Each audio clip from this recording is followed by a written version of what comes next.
बंदी छोड़ सतगुरु रामपाल जी परमेश्वर जी की जय हो। परमपिता परमात्मा सारी सृष्टि के रचनहार, कुल मालिक, असंख्य ब्रह्मांडों के स्वामी, जगत गुरु, तीनों लोकों में प्रवेश करके सबका भरण पोषण करने वाले राजाधिराज, आत्माधार, नाथों के नाथ, देवों के देव, महादेव, सर्वेश्वर, महेश्वर, मृत्युंजय, अजरो अमर, आदि अनादि सनातनी प्रभु, जगत पिता जगदीश्वर, श्री श्री 1008 की उपाधि के वास्तविक अधिकारी, अकाल मूरत सौद स्वरूपी राम वासुदेव, सर्वगतम ब्रह्म, परम पूज्य, प्रथम पूज्य, परम संत, परम पुरुष, परम धनी, परम दयालु, सत्य कबीर, हक्का कबीर, अल्लाहु कबीर, अल्लाहु अकबर, बाखबर, अल्लाह ताला, जगत के तारणहार, जगत के मुक्तिदाता, जगत के जगन्नाथ, हारे के सहारे, हिंदुओं के राम, मुसलमानों के अल्लाह, सिखों के वाहिगुरु, ईसाइयों के मसीह, दया के सागर दयानिधि, करुणा के सागर करुणानिधि, स्वयंभू परिभू, संकट मोचन, कष्ट हरण, मंगल करण, दुख भंजन, अविगत कबीर, निर्विकार निर्विषम परमात्मा, अलय अलेख सतगुरु, आदि अनादि सतगुरु, असली मर्यादा पुरुषोत्तम, असली राम, असली कृष्ण, असली घनश्याम, असली मुरारी, राजाओं के राजा, महाराजाओं के महाराजा, शहंशाहों के शहंशाह, सम्राटों के सम्राट, भगवानों के भगवान, अल्लाहों के अल्लाह, प्रभुओं के प्रभु, मसीहाओं के मसीह, सच्चे वाहिगुरु, बाबाओं के बाबा, पीरों के पीर, सेठों के सेठ, जगत सेठ, सावड़सा सेठ, सर्वगुण संपन्न, अनंत कोटि कलाओं के स्वामी, अनंत कोटि ब्रह्मांडों के नायक, योगियों में महायोगी, ध्यानियों में महाध्यानी, सिद्धों में परम सिद्ध, ज्ञानियों में तत्व ज्ञानी, ब्रह्म ज्ञानी, महाज्ञानी, परम ज्ञानी, सर्वश्रेष्ठ ज्ञानी, विज्ञानी, युवा कबीर, समर्थ कबीर, असमवात, अमित ओजा, सच्चे रहनुमा, करीम अल्लाह, सुभान अल्लाह, दुनिया के अंतिम पैगंबर, 8 सितंबर 1951 से गांव धनाना, जिला सोनीपत, हरियाणा, भारतवर्ष की पावन भूमि पे प्रकट रियल कल की भगवान, श्री नारायण साकार हरि, श्री बाबा साहेब, नूर अनंत परमात्मा, संत शिरोमणि सतगुरु रामपाल जी परमेश्वर जी के चरण कमल में साध संगति से जुड़े हुए देश विदेश से आप और हम सभी सत्सेवक भाई बहनों का अनंत कोटि दंडवत प्रणाम। सत्साई भाई और बहनों, दया परम पिता परमेश्वर जी की, सारी सृष्टि के सृजनहार सतगुरु रामपाल जी भगवान की, जिनके शुभ आशीर्वाद से, विशेष आशीर्वाद से, उन्हीं के कर कमल से लिखित पवित्र पुस्तक जीने की राह के ऊपर वीडियो बनाने की श्रृंखला जारी है। इसी श्रृंखला में आज हमारा ये 22वें नंबर का वीडियो है। प्रत्येक वीडियो में गुरुदेव भगवान के आशीर्वाद से भक्ति मार्ग से संबंधित हमें बहुत सारी नई नई बातें पता चल रही हैं, जो बातें हमारे आत्मविश्वास को, हमारी दृढ़ता को और अधिक भक्ति मार्ग पर प्रगाढ़ कर रही हैं। तो भाई और बहनों, पिछले वीडियो में गुरुदेव भगवान ने हमें अपने कर कमल से इस पुस्तक में लिखकर बताया कि एक योग्य भगत का, सुयोग्य भगत का, नेक भगत का कैसा स्वभाव होना चाहिए, क्या उसके अंदर गुण होने चाहिए, क्या क्या लक्षण होने चाहिए, कितना मृत्युभाषी होना चाहिए, कैसे जीवित ही मर जाना चाहिए यदि मोक्ष प्राप्त करना चाहता है। तो हमें बहुत कुछ समझने और सीखने को मिला है। आज के वीडियो में गुरुदेव भगवान हमें समझा रहे हैं कि एक नेक भगत का व्यवहार कैसा होना चाहिए, ताकि उसके व्यवहार से प्रभावित होकर दुनिया उसके गुरुदेव से जुड़े, अपनी आत्मा का कल्याण करवाए और भगत भी एक अच्छे भगत की भूमिका करके अपने गुरुदेव के चरणों में अपनी जगह बनाए। तो चलिए आज के वीडियो में हम देखते हैं पूज्य गुरुदेव जी के कर कमल से लिखित पवित्र पुस्तक जीने की राह, वीडियो नंबर 22, पेज नंबर 167। भगत व्यवहार कैसा हो, यानी भगत का आचरण, भगत का व्यवहार कैसा होना चाहिए। निज धन के भागी जेते सगे बंधु परिवार, जैसा जाको भाग है दीजिए धर्म संभार। आप भगत हैं, परिवार के मुखिया हैं, आपके जितने भी बेटा बेटी हैं, और कानूनी तौर पर जिस जिसके हिस्से में जितनी संपत्ति आती है, यदि आपके बेटे संपत्ति का बंटवारा चाहते हैं तो आपने उन सबको बराबर का हक देना चाहिए। यदि आपकी बेटियां भी संपत्ति में हक चाहती हैं तो कानूनन आपने उनको भी उनका हक देना चाहिए। यदि आपकी बहन भी आपकी प्रॉपर्टी में, अपने पिता की प्रॉपर्टी में अपना हिस्सा चाहती है तो कानूनन आप उसको भी दीजिएगा। यानी भगत ने संतोष करना चाहिए, सब्र करना चाहिए। जो व्यवस्था परमात्मा ने यहाँ बना रखी है और कानूनन जिन जिन लोगों का संपत्ति में हक होता है, हमने उनका हक मारना नहीं है, लड़ना झगड़ना नहीं है, मनमुटाव नहीं करना है, बैर भाव नहीं रखना है। अगर बेटी हक लेना चाहती है, प्यार प्रेम से दीजिए। अगर आपकी बहन हक लेना चाहती है, प्यार प्रेम से दीजिएगा, क्योंकि हमारी सबसे बड़ी प्रॉपर्टी परमात्मा का भक्ति धन है। गुरुदेव के चरण, उनकी शरण, ये हमारी सबसे बड़ी प्रॉपर्टी है। ये तो नकली प्रॉपर्टी है, ये ना किसी की हुई ना किसी की होगी। गुरुदेव कहते हैं 1 एकड़ जमीन का टुकड़ा और लाखों लोग रजिस्ट्रियां करवा करवा के मर गए, लेकिन वो जमीन यहीं पड़ी हुई है। तो ये भी परमात्मा की दया से भगत की परीक्षा होती है। यदि आपकी संपत्ति में आपकी बहन हिस्सा मांग रही है, आपकी बेटियां हिस्सा मांग रही हैं, तो परमात्मा भगत की परीक्षा लेता है कि मेरा भगत कहीं दुखी तो नहीं हो रहा है कि बेटी को तो मैंने पढ़ाया लिखाया, नौकरी लगाई, या फिर उसकी मैंने शादी कर दी, इतना खर्चा कर दिया पहले, अब बेटी भी अपना हक मांग रही है। अरे बहन जिसकी कब की शादी हो चुकी है, उसके मन में भी लोभ आ गया, लालच आ गया, वो भी हिस्सा मांग रही है। कानूनन यदि उसका हिस्सा है, वो चाहे 10 साल बाद में मांगे। भगत का दायित्व है, कर्तव्य है कि अपने गुरुदेव पर विश्वास करके जितना उनका हिस्सा है उनको अवश्य प्रदान करें। यह भी हमारी परीक्षा होगी। परमात्मा देखेगा कि इस भगत ने अभी तक इस काल की नकली संपत्ति का मोह त्यागा है या नहीं त्यागा है। तो यह हमारी परीक्षा होती है। और वैसे भी कानूनन जिसका अधिकार है, भगत ने मारना नहीं चाहिए, वरना परमात्मा का दोषी बनेगा। परमेश्वर कबीर जी ने कहा है कि संपत्ति के जितने भी भाग के कानूनी अधिकारी हैं, उनको पूरा पूरा भाग देना चाहिए। अपने धर्म कर्म को ध्यान में रखकर, यानी भगत को चाहिए कि जिसका जितना हिस्सा बनता है परमात्मा से डरकर पूरा पूरा बांट दे। 1 इंच जमीन की भी गफलत ना करे भगत। इतनी भी धोखाधड़ी अगर कर दी तो अंतर्यामी गुरुदेव से छुपा नहीं पाओगे। मन में भी कोई दोष नहीं रखना है, क्योंकि हमने तो यहां से पीछा छुटवाना है, सतलोक में जाना है। इसलिए जिसका जितना कानूनी हिस्सा बनता है, भगत ने बिल्कुल न्याय करना है। धर्म बोध पृष्ठ 184 का सारांश। कबीर खाट पड़े तब झकई, नैनन आवे नीर, यतन तब कछु बने नहीं, तनु व्याप मृत्यु पीर। भावार्थ, बूढ़ा होकर या रोगी होकर जब मानव चारपाई पर पड़ा होता है और आंखों में आंसू बह रहे होते हैं, उस समय कोई बचाव नहीं हो सकता। मृत्यु के समय होने वाली पीड़ा हो रही होती है। कहते हैं कि जो भक्ति नहीं करते उनका अंत समय महाकष्टदायक होता है। उसके प्राण सरलता से नहीं निकलते। उसको इतनी पीड़ा होती है जैसे 1 लाख बिच्छुओं ने डंक लगा दिया हो। क्या कह रहे हैं गुरुदेव भगवान? अंतर्यामी परमात्मा, सारे विधि विधान से परिचित परमात्मा, जो भक्तिहीन प्राणी होता है, भक्तिहीन, वो चाहे कितना ही शुभ कर्म करे, कितना ही अच्छा आदमी हो, कितना ही बुरा आदमी हो, गरीब हो या निर्धन हो, अंत जब उसका समय आता है, यम के दूत आते हैं, तो कहते हैं शरीर छोड़ते समय उसको इतनी पीड़ा होती है जैसे 1 लाख बिच्छू एक साथ डंक मार रहे हों।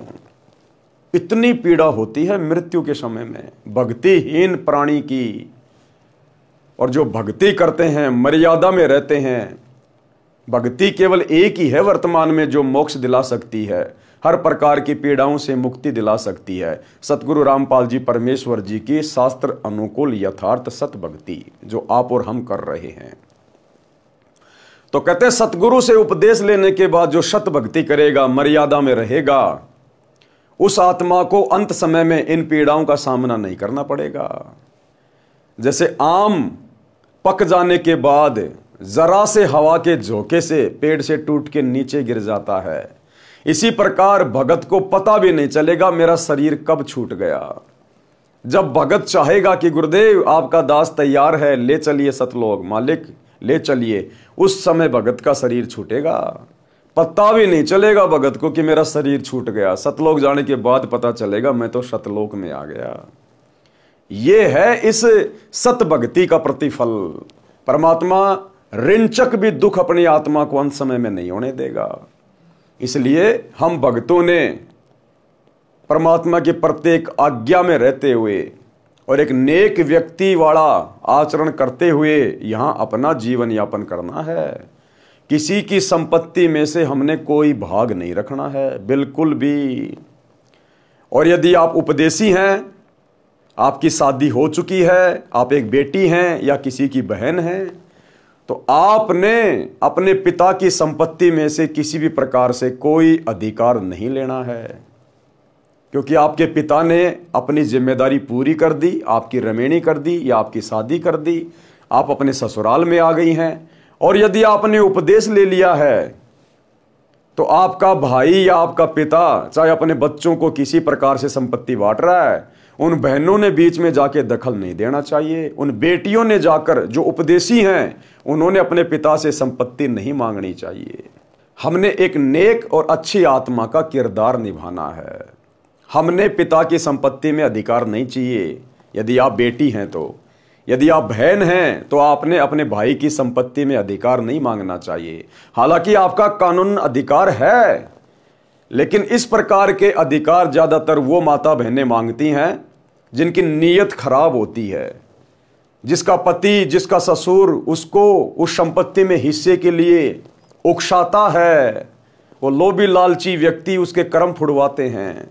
तो ऐसी गंदी नीयत की माता बहनें ही अक्सर अपने भाई की संपत्ति में या अपने पिता की संपत्ति में हिस्सा मांगती हैं। यदि आप उपदेशी हैं, सतगुरु रामपाल जी की शिष्या हैं, तो आप माता बहनों ने यह गलती भूलकर भी नहीं करनी है। कहते हैं जो भक्ति नहीं करते उनका अंत समय इतना महाकष्टदायक होता है, उनके प्राण सरलता से नहीं निकलते। उसको इतनी पीड़ा होती है जैसे 1,00,000 बिच्छुओं ने डंक लगा दिया हो। उस समय यम के दूत उसका गला बंद कर देते हैं। व्यक्ति न बोल सकता है, न पूरा श्वास ले पाता है, केवल आंखों से आंसू निकल रहे होते हैं। परिवार वालों को नहीं पता, परिवार वाले सोच रहे हैं तो शांति से पड़ा हुआ है, आराम से प्राण निकल गए। कहते हैं ना कि उसके तो बैठे बैठे के आराम से प्राण निकल गए। आराम से नहीं निकले, उसका शरीर यम के दूतों ने निष्क्रिय कर दिया। अंदर ही अंदर वो कितना रो रहा है, चिल्ला रहा है, उसकी श्वासें घुट रही है, दम घुट रहा है, वो पीड़ाओं को सहन कर रहा है। केवल आंखों से आंसू निकल रहे होते हैं। इसलिए भक्ति तथा शुभ कर्म जो ऊपर बताए हैं मानव को अवश्य करने चाहिए। और ये भक्ति तथा शुभ कर्म भाई सतगुरु रामपाल जी के शरण में आके ही हो सकते हैं। कबीर देखे जब यमदूतन को इत उत जीव लुकाए, महाभयंकर भेष लखी भयभीत हो जाए। अंत समय में भक्तिहीन प्राणी जो भक्ति नहीं करते, यम के दूतों को देखकर इधर उधर भागने का, छुपने का प्रयास करते हैं, लेकिन वो महाभयंकर शरीरों वाले, महाभयंकर वेशभूषा वाले, ऊपर भालू का मुंह है, लंबे लंबे दांत हैं, सींग हैं, नीचे शरीर इंसान के जैसा है, किसी का भेड़िए जैसा मुंह है, लंबे लंबे दांत हैं, उनके हाथों में भयंकर भयंकर हथियार हैं। कहते हैं उनको देख के फिर जीव बुरी तरह से भयभीत हो जाता है। यम के दूतों का भयंकर रूप होता है। मृत्यु के समय यमदूत उसी धर्म व भक्तिहीन व्यक्ति को ही दिखाई देते हैं। उसको देखकर भय के मारे वह प्राणी शरीर में ही इधर उधर छुपने की कोशिश करता है। कबीर भक्ति दान किया नहीं, अब रह कास की ओट, और मार पीट प्राण निकाल ही जम तोड़ेंगे होठ। कि समय रहते तो सतगुरु की भक्ति नहीं करी, गुरुदेव भगवान से दीक्षा नहीं ली, और अंत समय में जब यम के दूत तेरे मुख दर मारेंगे, तेरे होठ फोड़ेंगे, तुझे भयंकर पीड़ा देकर, तेरा श्वास रोककर तेरे प्राण निकालेंगे, अब उस समय क्या करेगा फिर तू। भावार्थ, ना गुरु किया, ना भक्ति और न दान धर्म किया, अब किसकी ओट में बचेगा। यम के दूत मारपीट करके प्राण निकालेंगे और बिना बेचारे चोट मारेंगे, जहां मन में आएगा वहीं मारेंगे। यानी बेरहम होकर पीट पीट कर तेरे होठ फोड़ेंगे। होठ फोड़ना, बेरहमी से पीटना, अर्थात निर्दयता से मारेंगे। उनको कोई दया धर्म की नाम की चीज नहीं है। उनकी ड्यूटी ये है कि जिसने सतगुरु की भक्ति नहीं की, मनुष्य जन्म प्राप्त करके, स्त्री या पुरुष का शरीर प्राप्त करके, जिसने सच्चे सतगुरु की सत भक्ति नहीं की, शास्त्र अनुकूल साधना नहीं की, शुभ धर्म कर्म नहीं किए, उसको इसी प्रकार से मारते पीटते, उसके होठ फोड़ते लाओ। उसके धर्म बोध पृष्ठ 185 186 पर सामान्य ज्ञान है। धर्म बोध पृष्ठ 187 का सारांश। कबीर मान अपमान सम कर जाने, चाहे हमारी कोई इज्जत करे चाहे हमारी कोई बेइज्जती करे। यदि कोई नेक भगत होगा तो इज्जत प्राप्त करके उसके अंदर मान बढ़ाई नहीं आएगी, उसका सीना चौड़ा नहीं होगा, गर्व नहीं होगा। और यदि कोई अपमान करेगा तो उसको कोई दुख नहीं होगा किसी प्रकार का, क्योंकि उसको ज्ञान है कि भक्ति मार्ग में यदि तू किसी के सम्मान करने से खुश हो गया तो भी तेरे लिए नुकसानदायक है, और यदि तू अपनी बेइज्जती समझ के दुखी हो रहा है तो भी तुझे ज्ञान नहीं है, तो भी तू परमात्मा की नजरों में अभी कच्चा भगत है। तो कहते हैं कबीर मान अपमान सम कर जाने और तजे जगत की आश, चार रहित संशय रहित हर्ष शोक नहीं ताश। भावार्थ, भगत को चाहे कोई अपमानित करे उस ओर ध्यान ना दे, उसकी बुद्धि पर रहम करे, और जो सम्मान करता है उस पर भी ध्यान ना दे। यानी किसी के सम्मानवश होकर अपना धर्म खराब ना करे, हानि लाभ को परमात्मा की देन मानकर संतोष करे। कबीर मार्ग चले अधोगति, चार हाथ माई देख, पर तिरिया पर धन ना चाहे, समझ धर्म के लेख। कि जो नेक भगत होगा, सच्चा भगत होगा, सतगुरु का भगत होगा, वो यदि रास्ते रास्ते जा रहा है तो उसकी नजर केवल कितनी होगी? चार हाथ तक की उसकी नजर होगी। यानी 6-7 फुट ही देखेगा वो सामने। 6-7 फुट देखकर चलने का मतलब है सामने से कोई माता बहन आ रही है तो उसकी तरफ नहीं देखेगा, उसके चेहरे की तरफ नहीं देखेगा। वो अपनी नजरें सीधी करके चलेगा, अपने रास्ते चलेगा नीची गर्दन करके। सामने वाले को महसूस भी नहीं होने देगा कि इसके मन में कोई दोष है क्या। इस प्रकार से भगत ने अपनी रहनी करनी को ठीक करके चलना होता है। भगत मार्ग पर चलते समय नीचे देखकर चले, यानी अपनी आंखों को, अपनी नजरों को, अपनी दृष्टि को बकवादों से दूर रखे। एक सभ्य इंसान की तरह, एक सभ्य नागरिक की तरह उसने व्यवहार करना चाहिए। भगत मार्ग पर चलते समय नीचे देखकर चले। भगत की दृष्टि चलते समय 4 हाथ यानी 6 फुट दूर सामने रहनी चाहिए। धर्म कर्म के ज्ञान का विचार करके पर स्त्री तथा पर धन को देखकर दोष दृष्टि ना डाले। हम जा रहे हैं रास्ते रास्ते, किसी की बढ़िया कोठी आ गई, हमने बार बार नहीं देखना उसको। बार बार देखेंगे तो काल प्रेरणा से मन में विचार उठेंगे, यार मेरे पास भी होनी चाहिए थी ऐसी कोठी, ऐसी कोठी बनाएंगे तो कितना पैसा लगेगा। तो काल फिर वो विचार ऑटोमेटिक शरीर में पैदा कर देगा। कोई बहन बेटी आ रही है, कैसी भी है, हमने उसकी तरफ ध्यान नहीं देना। अपना ध्यान परमात्मा के सुमरण में होना चाहिए, गुरुदेव के चिंतन मनन में होना चाहिए, भक्ति भाव में होना चाहिए। और हमने दोष दृष्टि से किसी बहन की तरफ नहीं देखना है, सामने वाले की चेहरे की तरफ नहीं देखना हमने, क्योंकि ये काल का षड्यंत्र है। हम देखेंगे तो मन में कहीं ना कहीं थोड़ा बहुत दोष ये जरूर पैदा करेगा। तो इसलिए गुरुदेव कहते हैं नीची गर्दन करके चलो। अब ये हर जगह बात फिट नहीं होती है। बहुत सारे भगत भाई बहन अपनी गाड़ी चलाते हैं, ड्राइविंग करते हैं, बाइक चला रहे हैं, कार चला रहे हैं, तो उनके लिए नहीं कहा परमात्मा ने कि 6 फुट ही देख के चलो। नहीं, वो 6 फुट देखेगा तो एक्सीडेंट हो जाएगा। परमात्मा ने कहा कि बकवाद की दृष्टि से नहीं देखना, भगत ने मन में दोष की दृष्टि से नहीं देखना। बाकी आप गाड़ी चला रहे हो, आपको तो 100 मीटर आगे देखना पड़ेगा, तो उसके लिए नहीं कहा गुरुदेव ने। यानी जब भी आप किसी माँ बहन की तरफ देखो, किसी पराये की संपत्ति की तरफ देखो, धन की तरफ देखो, तो आपके मन में बकवाद नहीं आनी चाहिए, आपकी नजरें बिल्कुल नीची होनी चाहिए। हम आराम से चल रहे हैं, हमने 100 मीटर देखने की जरूरत नहीं है। आराम से चलने वाला व्यक्ति आराम से 5, 6, 7, 8 फुट की दूरी तक देख के अपना काम आराम से चला सकता है। जो गाड़ी चला रहा है उसको तो भैया लंबा देखना पड़ेगा।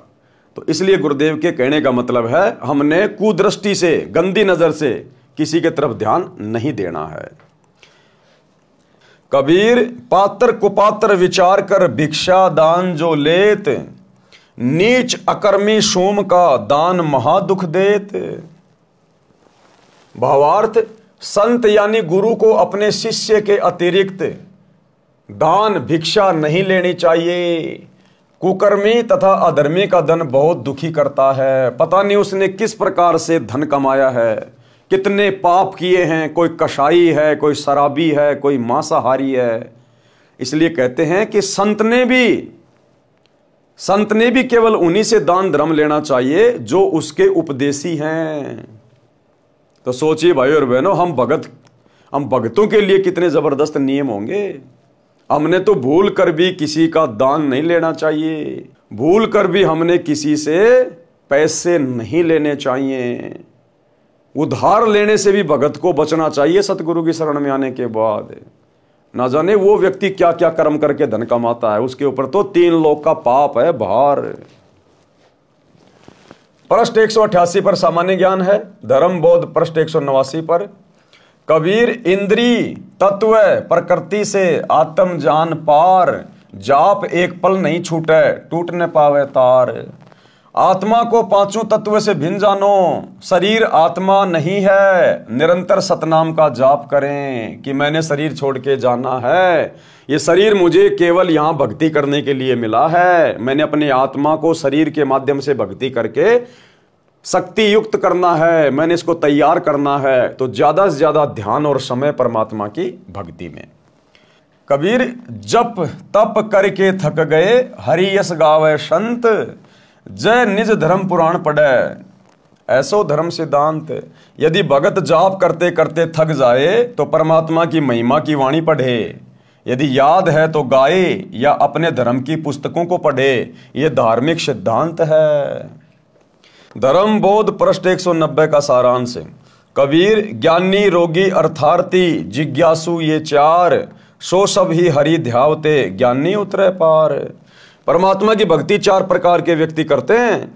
नंबर 1 ज्ञानी कौन होता है? ज्ञानी को विश्वास हो जाता है कि मानव जीवन केवल परमात्मा की भक्ति करके जीव का कल्याण कराने के लिए प्राप्त होता है। उसको यह भी समझ होती है कि केवल एक पूर्ण परमात्मा की भक्ति से मोक्ष होगा, अन्य देवी देवताओं की भक्ति से जन्म मरण का कलेश नहीं कटेगा। पूर्ण सतगुरु से दीक्षा लेकर बात बनेगी, इसलिए ज्ञानी भगत पार होते हैं। नंबर 2 अर्थार्थी भगत कौन होता है? जो धन लाभ के लिए ही भक्ति करते हैं, केवल माया प्राप्त करने के लिए, धन प्राप्त करने के लिए जो सतगुरु से उपदेश लेते हैं, उनका लक्ष्य मोक्ष प्राप्त करना नहीं होता। ज्यादा ध्यान होता है कि भक्ति करके मुझे धन ज्यादा प्राप्त हो।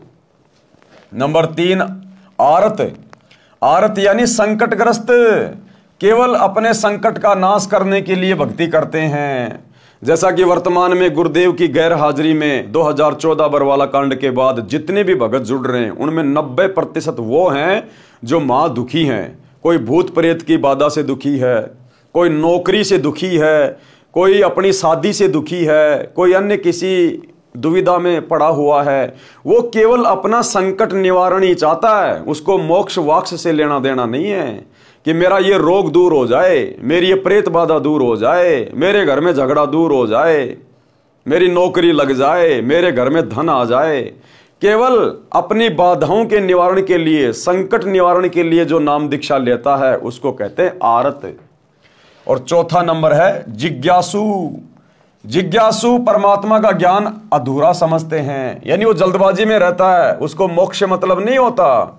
वो इधर उधर से ज्ञान को इकट्ठा करके फिर खुद ही वक्ता बन के आगे ज्ञान फैलाने लग जाता है मान बढ़ाई के लिए, उसको कहते हैं जिज्ञासु परमात्मा का ज्ञान अधूरा समझते हैं और वक्ता बनकर महिमा की भूख में जीवन नाश कर जाते हैं। यही प्रमाण गीता अध्याय 7 श्लोक 16-17 में भी है। धर्म बोध पृष्ठ 191 का सारांश। कबीर क्षमा समान ना तप, सुख नहीं संतोष समान, तृष्णा समान नहीं व्याधि, धर्म ने दया समान। परमेश्वर कबीर जी ने कहा है कि क्षमा करना बहुत बड़ा तप है, यानी हर आदमी हर किसी को माफ नहीं कर सकता, क्षमा नहीं कर सकता। उसके अंदर वो बदले की ज्वाला भड़कती रहती है।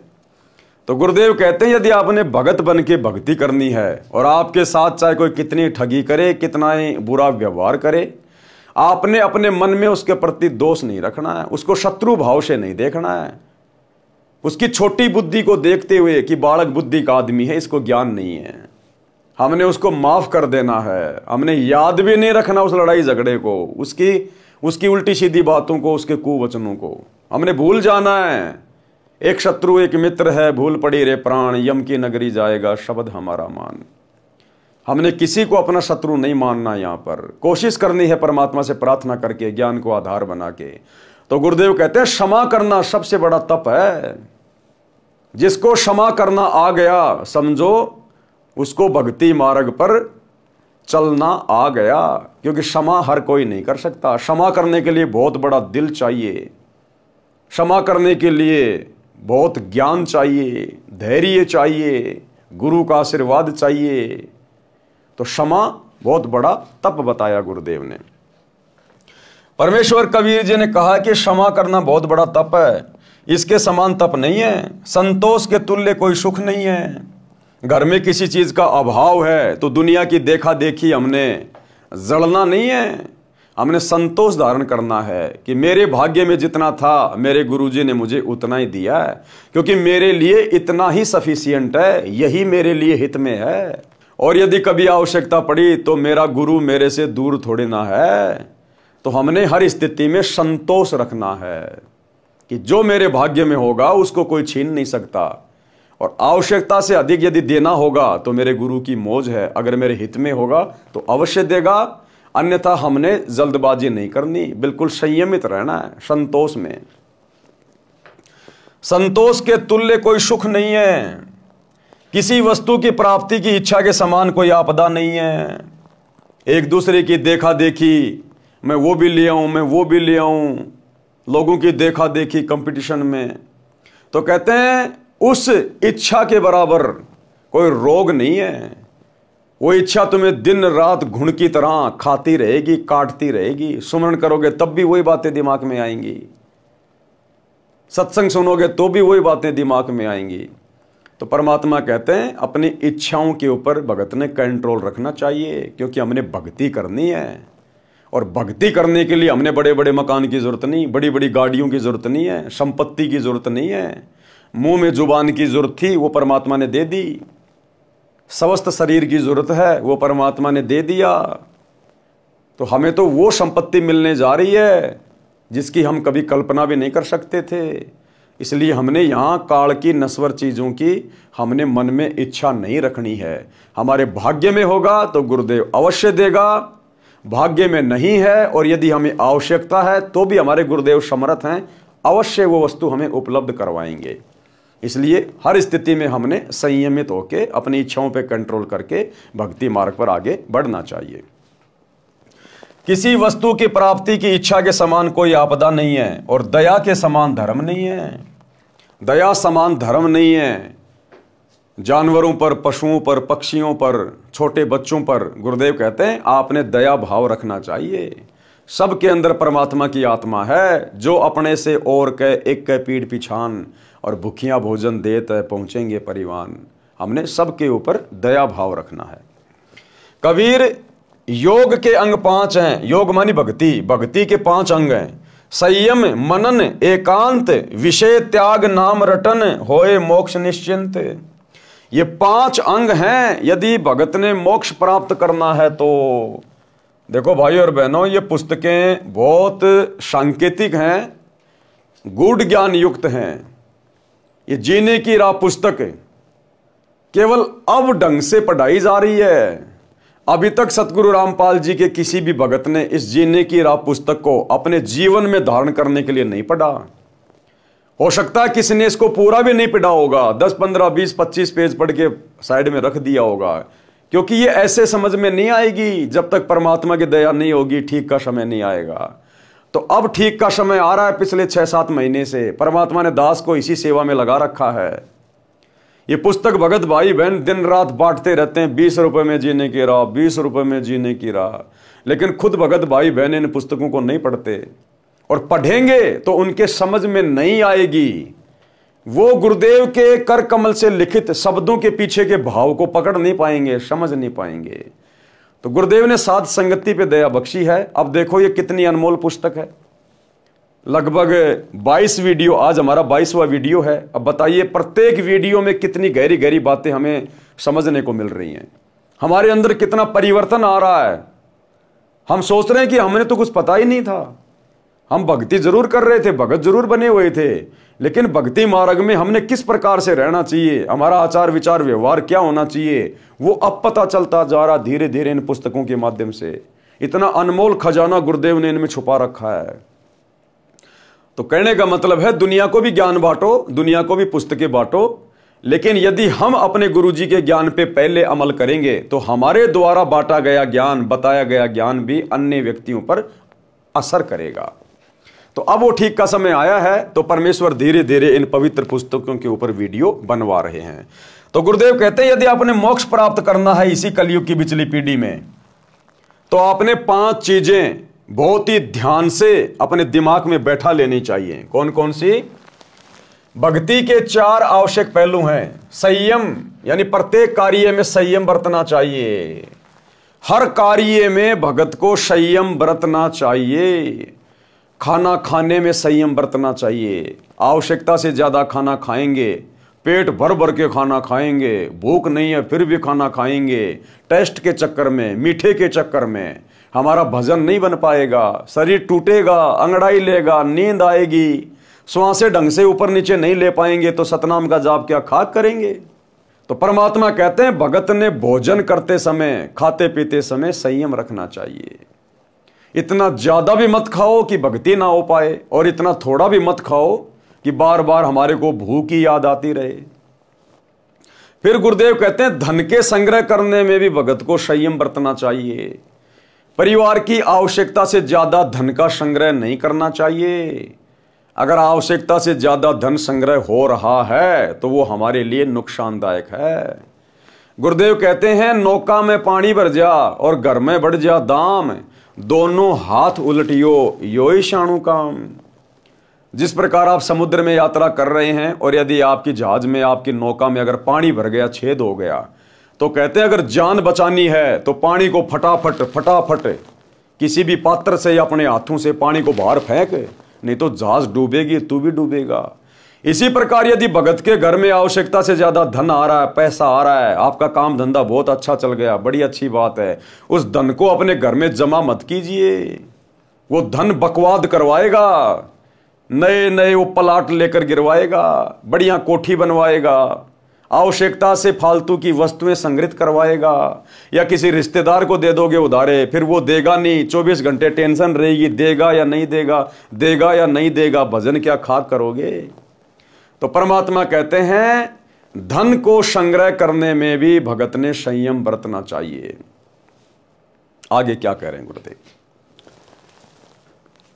संयम यानी प्रत्येक कार्य में संयम बरतना चाहिए। धन संग्रह करने में, बोलने में संयम बरतना चाहिए। परमात्मा कहते हैं तीर कमान से और बात जुबान से एक बार निकल गई वापस नहीं आएगी। और भक्तों के शब्दों का भक्ति मार्ग में बहुत ज्यादा महत्व होता है, क्योंकि ये सतभक्ति करने से, सतभक्ति मंत्रों का जाप करने से धीरे धीरे हमारे अंदर जुबान सिद्धि आनी शुरू हो जाती है। हम यदि कुछ बातें बोल देंगे, किसी को आशीर्वाद दे देंगे, किसी को कोई गाली गलौज कर देंगे, या किसी का कोई मतलब बुरा बोल देंगे, बद्दुआ दे देंगे, तो उसके ऊपर हमारे शब्दों का असर हो जाएगा। और यदि उसका कुछ भला हो गया या बुरा हो गया तो हमारी भक्ति नष्ट होगी। तो गुरुदेव कहते हैं भगत ने बोलने में भी संयम रखना चाहिए। संयम, आवश्यकता से ज्यादा नहीं बोलना और कम शब्दों का प्रयोग करना चाहिए बोलते समय, नहीं तो अपना सुमरण करता रहे। तो बोलने में भी संयम, खाने पीने में संयम, विषय भोगों में संयम रखें, यानी भगत को कम बोलना चाहिए। विषय भोगों में भी भगत ने संयम रखना चाहिए। यदि आप शादीशुदा हैं तो केवल अपनी स्त्री तक ही सीमित रहिए, और स्त्री तक भी आपने बहुत ज्यादा सीमित हो जाना है, क्योंकि अब आपको पता चलेगा कि एक तरफ तो हम श्री ब्रह्मा जी का जाप कर रहे हैं उसका ऋण उतारने के लिए, और दूसरी तरफ यदि हम आवश्यकता से ज्यादा विषय भोग में लगे रहेंगे तो ब्रह्मा जी का हमारे ऊपर ऋण चढ़ता रहेगा। इसलिए परमात्मा कहते हैं विषय भोग में भी संयम। और यदि आपको भक्ति मार्ग अच्छे से समझ में आ गया है कि भैया विषय भोग से पूरी तरह दूरी बनाए बिना हम एक सच्चे भगत नहीं बन सकते, गुरुजी हमारे हृदय में नहीं बैठ सकते, मेरा मोक्ष नहीं हो सकता, मैं एक सच्चा भगत नहीं कहला सकता, क्योंकि परमात्मा कहते हैं भग भोग्या भग उपचय, भग से बचा न कोई, और जय कोई भग से बचे भगत कहावे सोई। जो स्त्री मिलन से या पुरुष मिलन से दूर हटेगा वही असल में भगत कहलाएगा। भक्ति तो उसके बाद शुरू होगी। तो गुरुदेव कह रहे हैं आपने हर प्रकार से ज्ञान को आधार बनाकर और विषय भोग में भी संयम बरतना चाहिए। यानी भगत को कम बोलना चाहिए, विषय विकारों का त्याग करना चाहिए। देखो परमात्मा ने बोलने में केवल संयम बताया, ये नहीं कहा कि आपने बोलना त्याग देना, नहीं, बोलने में संयम बरतना चाहिए। धन के अर्जित करने में संयम रखना चाहिए। गुरुजी ने ये नहीं कहा कि धन कमाना त्याग देना चाहिए, नहीं, संयम रखना चाहिए। भोजन के खाने में संयम बरतना चाहिए, ये नहीं कहा गुरुजी ने कि भोजन को त्याग देना चाहिए। लेकिन जब बात आई विषय विकारों की तो गुरुदेव ये नहीं करे कि संयम रखना चाहिए। गुरुदेव कहते हैं उनको तो त्याग देना चाहिए, क्योंकि कामी क्रोधी लालची इनसे भक्ति ना होए, और भक्ति करे कोई शूरमा जात वर्ण कुल खोए।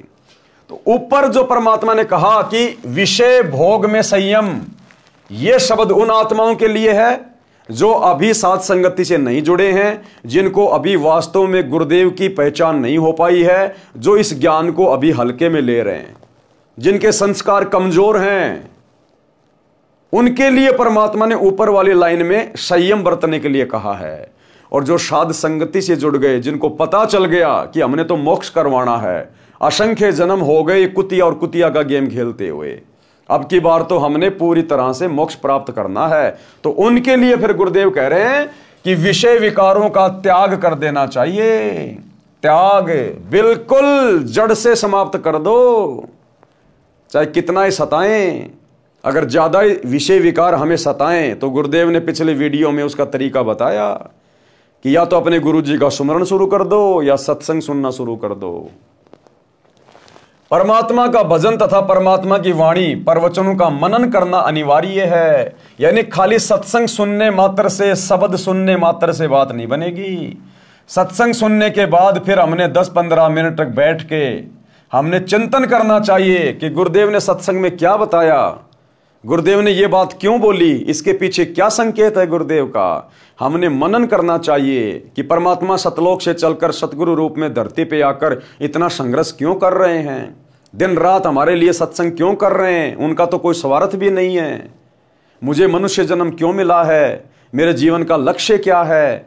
तो गुरुदेव कह रहे हैं सत्संग सुनने के बाद भगत ने चिंतन मनन करना चाहिए, थोड़ा विचार करना चाहिए। खाली सत्संग सुनते सुनते रहने से बात समझ में नहीं आएगी। अगर चिंतन मनन करेंगे तो हम वो वस्तु प्राप्त कर लेंगे जो वस्तु हमें चाहिए। भक्ति में दृढ़ता, जैसे दही है, अगर दही में यदि हम मथेंगे नहीं, दही को यदि हम मथेंगे नहीं तो घी नहीं निकलेगा, घी नहीं निकल पाएगा। इसी प्रकार हमने सत्संगों को चिंतन मनन करके मथना है तो फिर उसमें सार वस्तु निकलेगी, हमारी रुचि भक्ति में बढ़ेगी। ऐसे साधना तथा मर्यादा पालन करने से मोक्ष निश्चित प्राप्त होता है। यह सतगुरु के वचन हैं, साध वचन पलटे नहीं चाहे पलट जाए ब्रह्मांड। जो फॉर्मूले हमें गुरुदेव भगवान बता रहे हैं, यदि हम उन फॉर्मूलों के अनुसार चलेंगे भक्ति मार्ग पर, हमें निश्चित सफलता प्राप्त होगी। यह सतगुरु का वचन है, साध वचन पलटे नहीं चाहे पलट जाए ब्रह्मांड। पूर्ण परमात्मा भगत की आयु भी बढ़ा देता है। ऋग्वेद मंडल 10 सूक्त 161 मंत्र 2 में कहा है कि पूर्ण प्रभु अपने भगत का रोग समाप्त कर देता है। यदि रोगी की आयु शेष नहीं, वह मृत्यु देवता के पास जाने वाला हो, तो भी परमात्मा उसको स्वस्थ करके 100% यानी 100 वर्ष यानी 100 वर्ष तक जीवन दे देता है, उसकी आयु वृद्धि कर देता है। पढ़ें कबीर सागर के अध्याय गरुड़ बोध से प्रमाण। अब देखो कितनी बड़ी बात कह दी गुरुदेव ने, और इसका प्रमाण भी दे दिया गुरुदेव ने कि ऋग्वेद मंडल में कहां लिखा हुआ है कि पूर्ण परमात्मा भगत की आयु बढ़ा देता है। और गुरुदेव ने हजारों की संख्या में भगत भाई बहनों की आयु बढ़ाई हुई है। अब देखो भाई बहनों, यहां ना कोई हॉस्पिटल का जिक्र है, ना कोई डॉक्टर का जिक्र है, ना कोई दवाई का जिक्र है, ना कोई मशीनों का जिक्र है, ना कोई हॉस्पिटल का जिक्र है।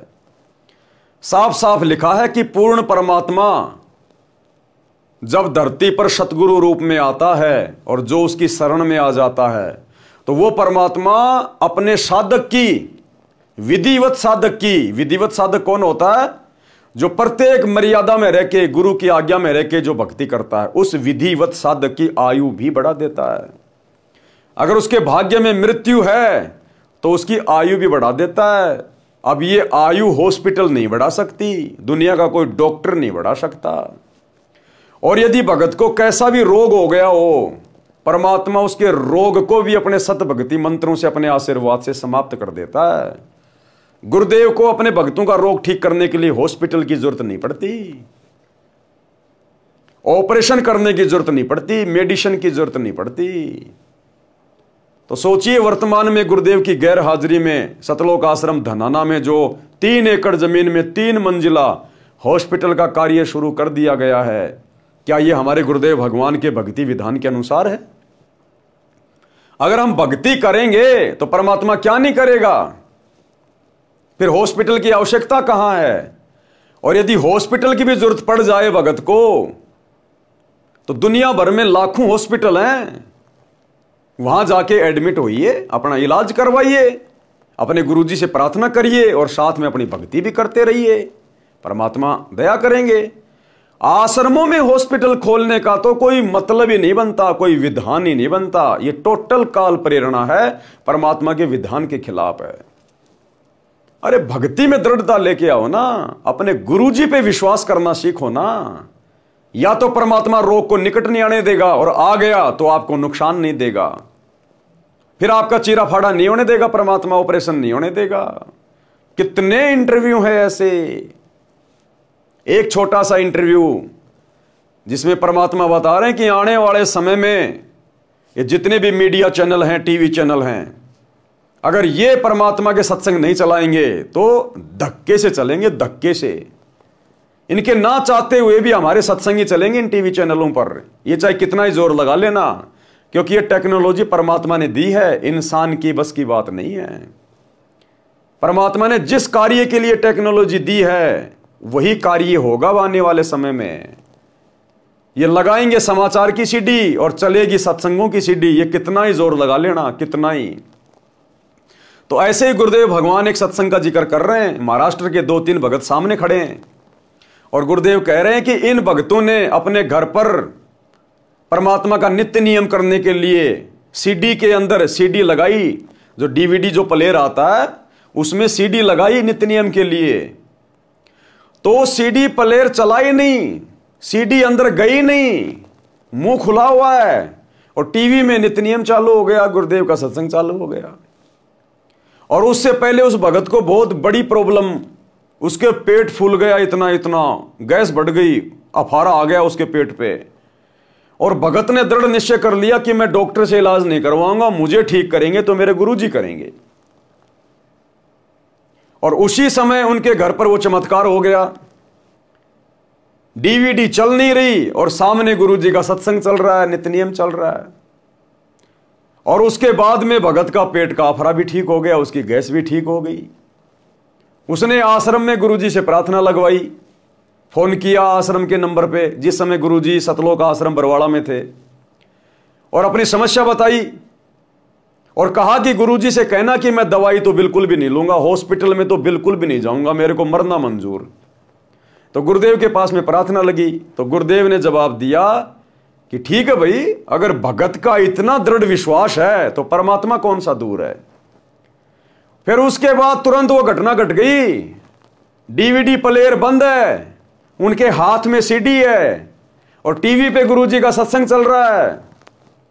तो उस भगत के दृढ़ विश्वास को देखकर गुरुदेव ने उस घर में जाके प्रकट होना पड़ा, उस टीवी के माध्यम से।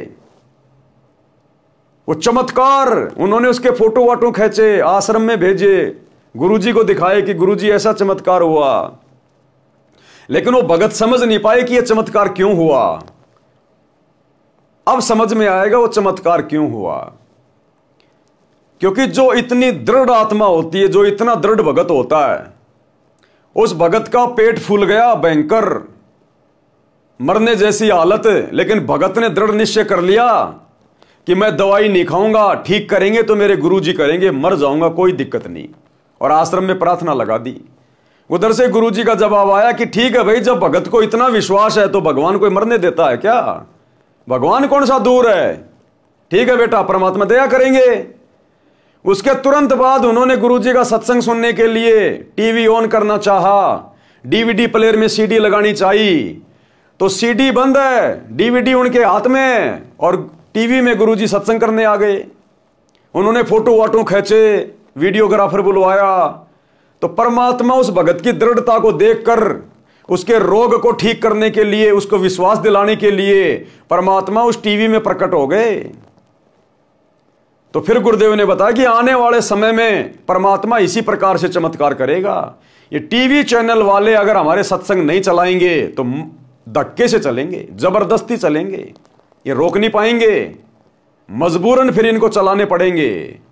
तो एक छोटा सा सत्संग जो हमारे विश्वास को बढ़ाएगा, सुनिए। डीवीडी प्लेयर ये उसकी तरह लैपटॉप की तरह होता है, आजकल ये नया चल पड़ा ये, और इसमें सीडी नहीं थी, सीडी निकाल रखी थी। सुबह का नित्यनेम ये इन्होंने निकाल रखी थी, चलानी थी। जैसे सुबह का नित्यनेम करके वो निकाल दी जाती है, फिर रमैणी की लगाते हैं, फिर श्यामना आरती की लगाते हैं, आरती की रख रखी थी। तो सुबह लाइट आई नहीं, आरती वाली निकाल दी, नित्यनेम लगाना था, लाइट नहीं थी इनके पास, जैसा इन्होंने मुझे बताया। और काम लग गया अपने अपने पे, लाइट आनी नहीं, फिर देखो कब क्या होगा।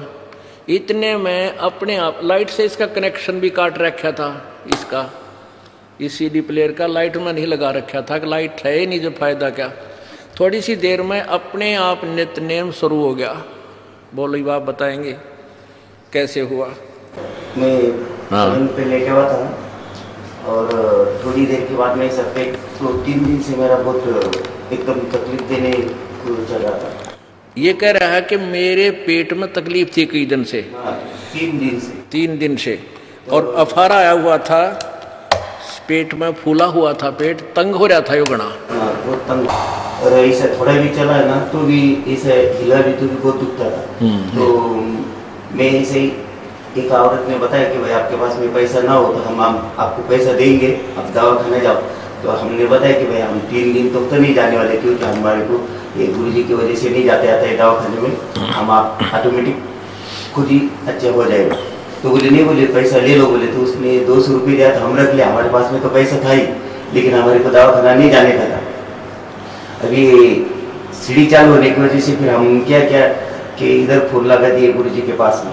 अभी गुरुजी के पास में फोन लगाने के बाद में इधर से ऐसा बताया गया कि आपको ऐसा हो रहा है तो कोई सामने वीडियो वाला कभी हो तो उसको बुला के लाओ और उससे 2 कॉपी खिंचवा लो।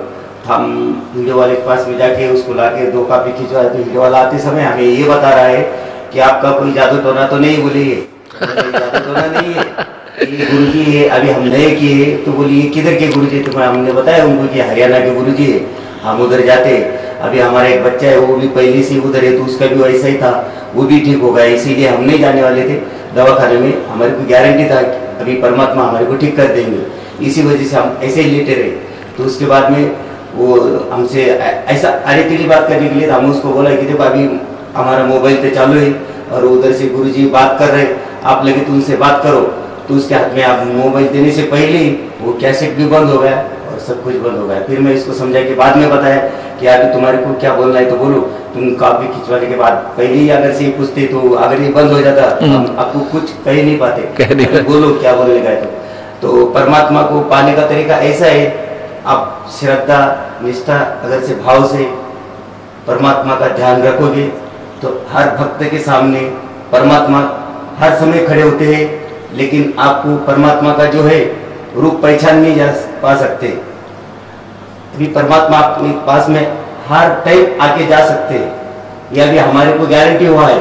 बोलो सतगुरु। किसी के ऊपर भरोसा ये नहीं रखने का हमारा ये होता नहीं है, लेकिन आप परमात्मा को अगर से पहचान सको तो हर इंसान ऐसा ही होगा और इसको कभी ये दिक्कतें आने वाली नहीं है और इसकी हर मुसीबतें हर समय परमात्मा दूर करते रहेंगे, यह हमें गारंटी हुआ है। बोलो सतगुरुदेव सत साहिब। इसका कहने का भाव ये है, इसके पेट में तकलीफ थी, कई दिन से चल रहा था और औषधि ये नहीं लेना चाहता था कि वे गुरुजी ठीक करेंगे। इन्हें फ़ोन किया था, अब भक्तों से यहाँ संपर्क हुआ तो पूछ लेते हैं भी ऐसे ऐसे उनको तकलीफ़ है कि वो कह रहा है दवाई तो मैं लूँगा नहीं, गुरुजी ना ब्योंत है गो दवाई लेने का। तो हम कह देते हैं भाई विश्वास रख भगवान पर, जब इतना विश्वास है तो प्रभु कौन सा दूर है। तो उसी समय इन्होंने, ये लेटा हुआ था, लाइट थी नहीं, नित्यनेम चलाते थे ये लाइट से, तो अपने आप वो यो चल पड़ा, रखा मेज पे न्यू का न्यू, ऐसे ऐसे था ये, अपने आप चल पड़ा। तो ये भाग कर वहाँ से, ये जहाँ रह रहे हैं वहाँ से काफ़ी दूर, कितनी दूर था वो कैमरे वाला? आधा किलोमीटर दूर गए, उस कैमरे वाले को बुला के लाए कि तुम फोटो खींचो। तो उसने भी आकर देखा कि बगैर लाइट के और बगैर सीडी के, और ये बोल रहा है, चित्र भी चल रहा है उसमें, चित्र चल रहा था इसमें, वो नो का यूनिवर्सिटी जो सीडी वाला, सीडी में जो नित्यनेम में जो दास का चित्र आता है वो नो का नो सारा चल रहा है, सीडी इसमें है नहीं। वो कैमरे वाला भी नो कहे तुमने कोई जादू जंत्र तो नहीं कर रखा है इसमें, वो फोटो खींचने वाला कैमरे वाला ने कहा तुमने कोई जादू जंत्र तो नहीं कर रखा है, ये अपने आप बोल रहा है सीडी नहीं है, पिक्चर चल रहा है। तो उसके तुरंत बाद इसका वो पेट का अफारा गड़बड़ वो भी ठीक हो गया, कति स्वस्थ हो गया। ये परसों आए हैं परमात्मा के दरबार में, बोलो सतगुरुदेव। ये किस दिन की बात है? तो ये अभी हमारे उसके 8 दिन पहले की बात। हाँ, अभी 7-8 दिन पहले की बात है, यानी आज 10 दिन पहले की बात है इनके साथ ये घटना घटी। पुण्यात्माओं, कहने का तात्पर्य ये है हमारा कि परमात्मा अपने बच्चों को इतना विश्वास दिला देता है कि मैं जो चाहे सो कर सकता हूँ। ऐसे ही परमात्मा से को प्राप्त ये पुण्यात्मा आदरणीय गरीबदास जी कहते हैं, सतगुरु जो चावे सो कर ही, 14 कोट दूत जम डर ही, ऊत भूत जम त्रास निवारे, और चित्रगुप्त के कागज पाड़े। बोलो सतगुरुदेव की जय। तो भाई और बहनों, इस प्रकार से जो आत्मा अपने गुरु पर, अपने परमात्मा पर दृढ़ विश्वास करके भक्ति मार्ग पर चलती है, तो परमात्मा फिर उन आत्माओं से दूर नहीं है। तो गुरुदेव भगवान कह रहे हैं कि परमात्मा अपने भगत की आयु भी बढ़ा देता है। अगर भगत की मृत्यु होनी हो, परमात्मा 100 साल की उम्र प्रदान कर देगा, 100 साल की उम्र, चाहे कैसा ही रोग हो, गुरुदेव उसको स्वस्थ कर देगा, स्वस्थ। तो बताओ फिर ये आश्रमों में हॉस्पिटल खोलने का आदेश क्या हमारे गुरुदेव भगवान देंगे? कभी नहीं। तो उसके लिए गुरुदेव हमें एक कथा सुना रहे हैं, गरुड़ जी की कथा, कि किस प्रकार से परमात्मा ने भगत की उम्र बढ़ाई। अध्याय गरुड़ बोध का सारांश। देखो भाई और बहनों, हम पहले भी इसको पढ़ चुके हैं कबीर सागर के सरलार्थ में, बहुत सी बार गुरुदेव ने भी अपने सत्संगों में जिक्र किया है। लेकिन ये कथाएं हैं, सत्य कथा है, ये अमर कथा है, और हमारे गुरुदेव के मुख कमल से उच्चारित हैं, उनके हाथों से लिखी हुई हैं। तो इन कथाओं को हम जितना पढ़ेंगे, जितनी बार भी पढ़ेंगे, सुनेंगे, तो हम पुण्य के भागी होते चले जाते हैं, क्योंकि ये सत्य शब्द हैं, अमर शब्द हैं, परमात्मा के हाथों से लिखे हुए शब्द हैं। तो इससे हमारे को पुण्य प्राप्ति होती है, हमारे शुभ संस्कार बनते हैं। अध्याय गरुड़ बोध का सारांश। कबीर सागर में 11वां अध्याय गरुड़ बोध पृष्ठ 65-625 पर है। परमेश्वर कबीर जी ने धर्मदास जी को बताया कि मैंने विष्णु जी के वाहन पक्षी राज गरुड़ जी को उपदेश दिया। किसने? कबीर परमात्मा सतगुरु रामपाल जी ने 650 साल पहले धर्मदास जी को बताया कि धर्मदास, एक समय मैं श्री विष्णु जी के वाहन गरुड़ जी के पास गया और उनको भी उपदेश दिया था। उसको सृष्टि रचना सुनाई। आज भी हमें गुरु जी सबसे पहले सृष्टि रचनाएं सुनाते हैं। उसको सृष्टि रचना सुनाई। अमर लोक की कथा, सत्य पुरुष की महिमा सुनकर गरुड़ देव अचंभित हुआ, जैसे आप और हम अचंभित हुए कि ऐसा निर्मल ज्ञान, ऐसा अमर ज्ञान आज तक हमने कभी स्वप्न में भी नहीं सुना था। अपने कानों पर विश्वास नहीं कर रहे थे, मन मन में विचार कर रहे थे कि मैं आज यह क्या सुन रहा हूं। मैं कोई स्वप्न तो नहीं देख रहा हूं, मैं किसी अन्य देश में तो नहीं चला गया हूं। जो देश और परमात्मा मैंने सुना है वह जैसे मेरे सामने चलचित्र रूप में चल रहा है। यानी जैसे जैसे गुरुदेव भगवान गरुड़ जी को कथा सुना रहे थे तो गरुड़ के मन में कल्पनाएं बन रही थी कि ऐसा सतलोक है, ऐसे मकान है, ऐसे विमान है, इतने सुख हैं। तो साथ में गरुड़ जी कल्पना करते जा रहे थे। जब गरुड़ देव इन ख्यालों में खोए थे तब मैंने कहा, किसने? कबीर परमेश्वर सतगुरु रामपाल जी भगवान ने। देखो यहां क्या लिखा हुआ है, तब मैंने कहा। लिखने वाले कौन हैं? सतगुरु रामपाल जी। तो संकेत करते हैं परमात्मा। तब मैंने कहा, हे पक्षीराज, क्या मेरी बातों को झूठ माना है? चुप हो गए हो? प्रसन्न करो। यदि कोई शंका है तो समाधान कराओ। यदि आपको मेरी वाणी से दुख हुआ है तो क्षमा करो। मेरे इन वचनों को सुनकर खगेश यानी पक्षीराज गरुड़ की आंखें भर आई और बोले कि हे देव, आप कौन हैं? क्या बोला गरुड़ कबीर परमात्मा से कि आप कौन हैं? आपका उद्देश्य क्या है? यानी आप ये कथा मुझे क्यों सुना रहे हो? आपका मकसद क्या है? इतनी कड़वी सच्चाई बताई है जो हजम नहीं हो पा रही है। भाई और बहनों, इसलिए गुरुदेव कहते हैं कि तुम विशेष आत्मा हो, तुम्हारे समान तो ब्रह्मा विष्णु महेश भी नहीं है। आप और हमारे लिए कहते हैं गुरुदेव, क्योंकि जो अधिकारी आत्मा होती है वो आत्मा गुरुदेव से कड़वी सच्चाई सुनकर, ये अमर ज्ञान सुनकर, ऐसा नहीं है कि वो हजम नहीं कर पाएगी, फर्क ही नहीं पड़ेगा उस भगत को, और एक क्षण में सारी मर्यादा तोड़ देगा, समाज की तिनके की तरह तोड़ के फेंक देगा।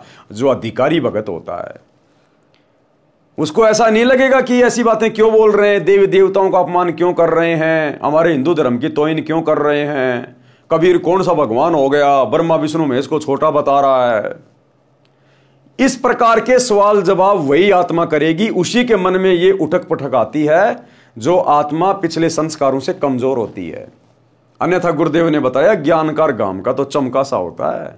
जो परमात्मा की युगों युगों से भक्ति करती हुई आ रही आत्मा होती है ना, जो पूर्णतः मोक्ष के अधिकारी होती है, वो आत्मा ज्यादा सवाल जवाब नहीं करती। वो तो उन सत्संगों को सुनकर ऐसा समझेगी कि जैसे मैंने पहले सुन रखा है, आज किसी ने मेरी धूल हटा दी है, वो जाड़ा हटा दिया है। जो अज्ञान का जाड़ा, अज्ञान की धूल मेरे दिमाग में पड़ी हुई थी, उसको तो तुरंत स्वीकार हो जाएगा कि जो संत जी कह रहे हैं बिल्कुल सत्य है। कोई सवाल जवाब नहीं, कोई मन में दोष नहीं, तुरंत नाम दीक्षा लेगा और अपनी भक्ति करेगा। लेकिन गरुड़ जी को थोड़ा सा अटपटा लगा कि इतनी कड़वी सच्चाई बताई है जो हजम नहीं हो पा रही है। जो आपने अमरलोक में अमर परमेश्वर बताया है, यदि ये सत्य है तो हमें धोखे में रखा गया है। यदि ये बात असत्य है तो आप निंदा के पात्र हैं, अपराधी हैं। यदि सत्य है तो गरुड़ आपका दास खास है, और यदि ये बात सत्य है तो ये गरुड़ विष्णु का वाहन आज ही आपका दास बनने को तैयार है। परमेश्वर कबीर जी ने धर्मदास जी को बताया कि मैंने कहा, हे गरुड़ देव, जो शंका आपको हुई है ये स्वाभाविक है, परंतु आपने संयम से काम लिया, ये आपकी मानता है। गुरुदेव ने कहा कि आपने इस सृष्टि रचना को, मेरे ज्ञान को आपने ध्यान से सुना, ये आपकी महानता है। क्योंकि सतगुरु रामपाल जी परमेश्वर जी का सत ज्ञान, तत्व ज्ञान समझने के लिए धैर्य की आवश्यकता पड़ती है। तो कहते हैं वो आत्मा महान होती है जो पहले पूरी बात को सुनती है, पूरी कथा को सुनती है, पूरी सृष्टि रचना को जो सुन लेगा, कहते हैं वो महान आत्मा है। सुनेगा तभी तो समझ में आएगा। परंतु आपने संयम से काम लिया, ये आपकी महानता है। परंतु मैं जो आपको अमर पुरुष तथा सत्य लोक की जानकारी दे रहा हूं वह परम सत्य है। अब जिस समय गरुड़ जी के पास में कबीर परमात्मा गए तो ये नहीं कहा कि मैं ही अमर पुरुष हूं, मैं ही सत्य पुरुष हूं। गरुड़ सुनता भी नहीं, क्योंकि सबके दिमाग में यही बैठा हुआ कि परमात्मा तो निराकार है, परमात्मा किसी के सामने थोड़ी आता है, दिखाई थोड़ी देता है। तो हर बार ये कबीर भगवान सतगुरु रामपाल जी इसी विधि का प्रयोग करते हैं, अपने आप को छुपाते हैं, केवल अपने आप को एक गुरु साबित करते हैं, और अमर पुरुष कह के, सत्य पुरुष कह के, कबीर भगवान कह के अपने से अन्य को परमात्मा बताते हैं ताकि आत्माएं ज्ञान को सुने। तो जिस प्रकार से आज गुरु जी अपने आप को छुपा के कि मैं तो कबीर जी का दास हूं, कबीर जी का भेजा हुआ प्रतिनिधि हूं, कबीर जी तो परमात्मा है, आज भी गुरुदेव उसी विधि का प्रयोग कर रहे हैं। क्योंकि 21 ब्रह्मांड में चाहे कोई गरुड़ देव हो, चाहे ब्रह्मा विष्णु महेश हो, चाहे पृथ्वी का प्राणी हो, सब के सब जीव हैं, सबकी जीव बुद्धि है। ये कड़वी सच्चाई इतनी आसानी से जीव स्वीकार नहीं करता। इसलिए गुरुदेव अपने आप को परमात्मा से अन्य बताकर और ये ज्ञान हम तक पहुंचाते हैं।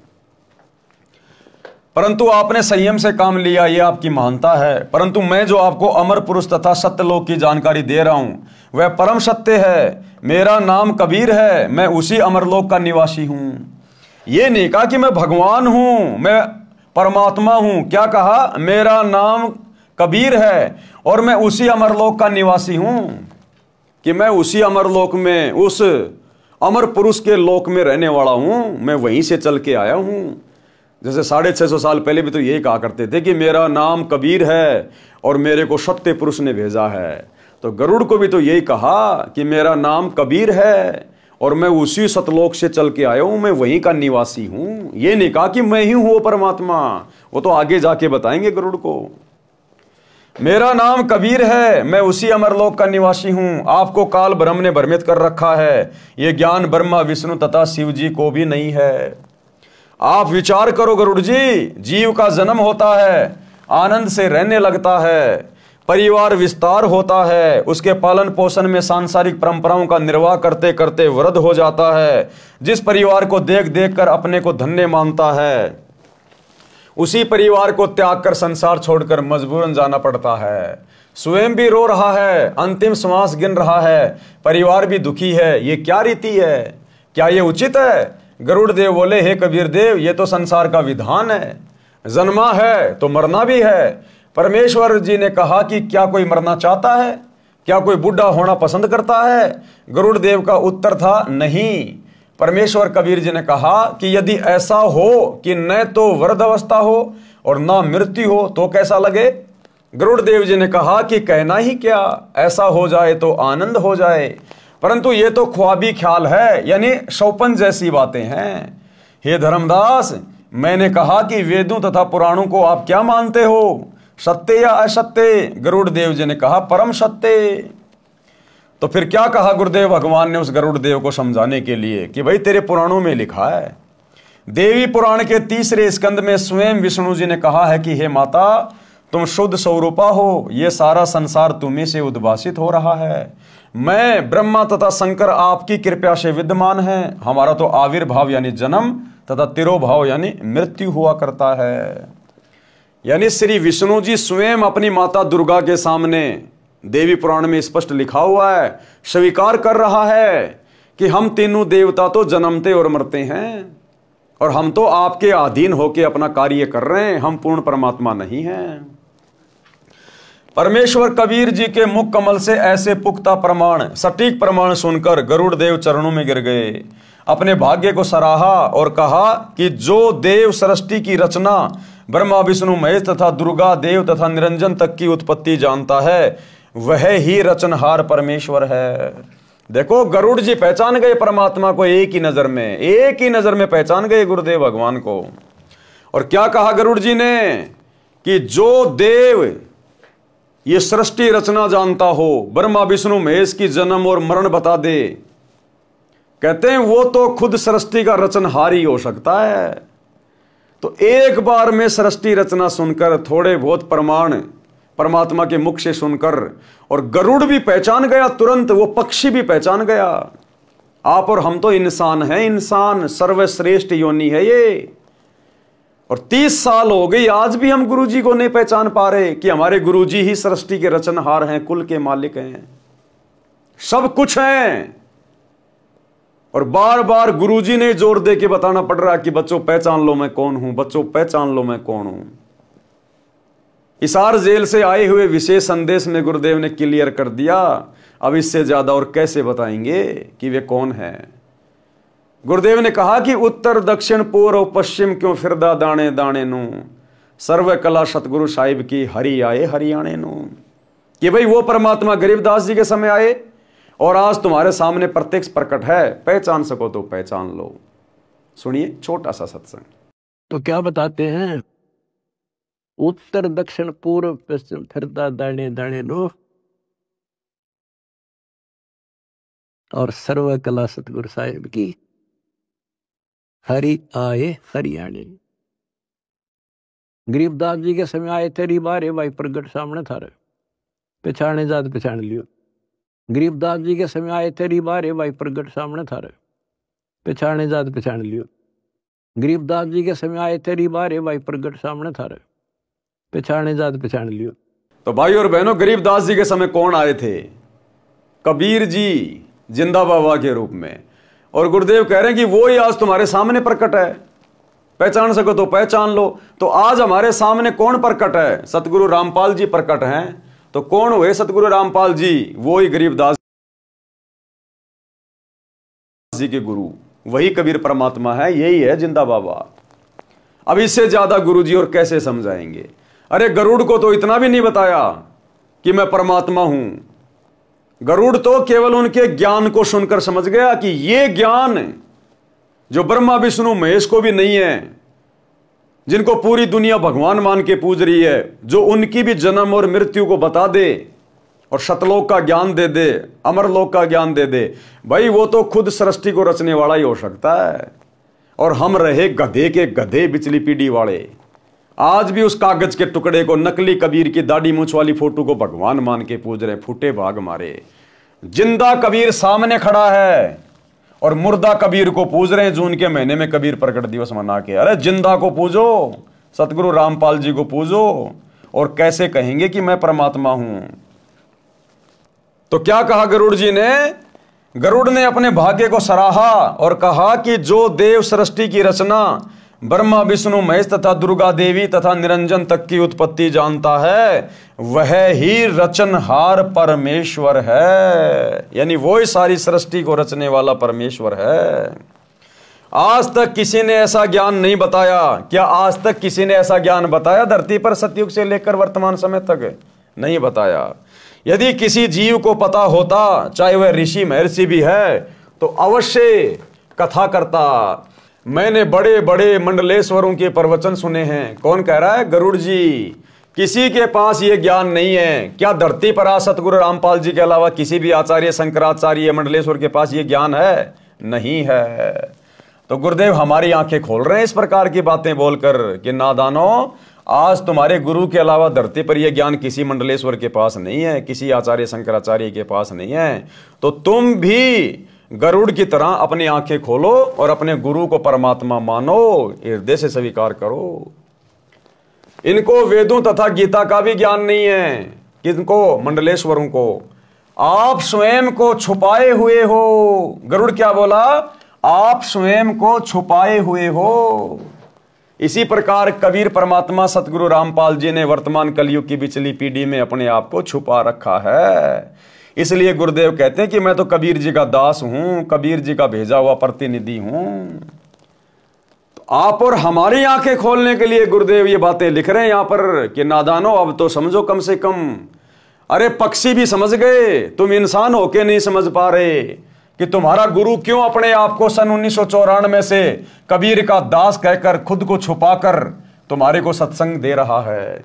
तो गरुड़ बोला, आप स्वयं को छुपाए हुए हो, मैंने आपको पहचान लिया है। क्या कह रहे हैं? मैंने आपको पहचान लिया है, कृपया करके मुझे शरण में ले लो परमेश्वर। सब ने पहचान लिया, बस हम ही निकम्मे बच गए। अरे 300 साल पहले अर्जुन सर्जुन ने भी पहचान लिया अपने गुरु को। जब वही कबीर जी गरीबदास जी के रूप में आए तो अर्जुन सर्जुन ने भी पहचान लिया था। लेकिन आप और हम निकम्मे नहीं पहचान रहे। 90% अभी भी केवल चंद आत्माओं ने, सत्सेवकों ने पहचाना है। 650 साल पहले अर्जुन सर्जुन के गुरु थे कबीर जी, और किसी कारण से वो रह गए। जब उनकी परीक्षा हुई वो फेल हो गए। तो गुरुदेव ने कहा कि तुम मेरे इस शरीर से पार नहीं हो सकते, अब तुम 250 साल इंतजार करो, और 250 साल के बाद ऐसे ऐसे मैं गरीबदास जी के रूप में आऊंगा, उस समय तुम्हें अपनी शरण में लूंगा। तो 650 साल पहले मगर से परमात्मा तो चले गए, अर्जुन सर्जुन रह गए। परमात्मा ने उनको लंबी उम्र का आशीर्वाद दे दिया था, 250 साल तक वो जीवित रहे। फिर जब गरीबदास जी के रूप में वही कबीर परमात्मा छुड़ानी में प्रकट हुए, छुड़ानी में आए, उस समय शौपन के माध्यम से उन्होंने अर्जुन सर्जुन को बताया कि मैं आ चुका हूं, तुम आ जाओ, दीक्षा ले लो। उसके बाद अर्जुन सर्जुन छुड़ाने में गए और उन्होंने गरीबदास जी से दीक्षा ली। और उसके बाद परमात्मा ने क्या लिखा शब्द में, अर्जुन सर्जुन ने पहचान लिया, छुड़ानी में दर्शन आन किया। कि अर्जुन सर्जुन ने गरीबदास जी के रूप में अपने कबीर गुरु जी को पहचान लिया कि ये तो हमारे गुरु जी हैं, कबीर जी जो गरीबदास जी के रूप में आ गए। अरे तो अर्जुन सर्जुन ने भी पहचान लिया अपने गुरु जी को जब दूसरी बार आया गुरु जी उनके सामने। और अब दूसरी बार हमारे सामने आए हैं गुरु जी, वही कबीर भगवान सतगुरु रामपाल जी। हम नहीं पहचान पा रहे, अर्जुन सर्जुन ने पहचान लिया, गरुड़ पक्षी ने पहचान लिया, तो हम कौन से दिन पहचानेंगे फिर? तो भाई और बहनों, पहचानेगा वही जो बिरला होंगे। दास गरीब कहर नर लोई, और भाई सतगुरु को चीन है यानी पहचान है बिरला कोई, हर किसी के बस की बात नहीं है। और उसके लिए भाई साध संगति से जुड़ना पड़ेगा सतगुरु को पहचानने के लिए परमात्मा के रूप में। अर्जुन सर्जुन ने पिछान लिए, छुड़ानी में दर्शन किए। अर्जुन सर्जुन ने पहचान लिया, छुड़ानी में दर्शन किए। ए रानी नंदन हमने जान लिए, बल राम पिता जनाया है, भक्ति की भिक्षा दे मीद कटोरा लाया है। सत कबीर दवारे तेरे पैक दास भिखारी आया है। तो क्या कहा गरुड़ जी ने, आप स्वयं को छुपाए हुए हो, मैंने आपको पहचान लिया है, कृपया मुझे शरण में ले लो परमेश्वर।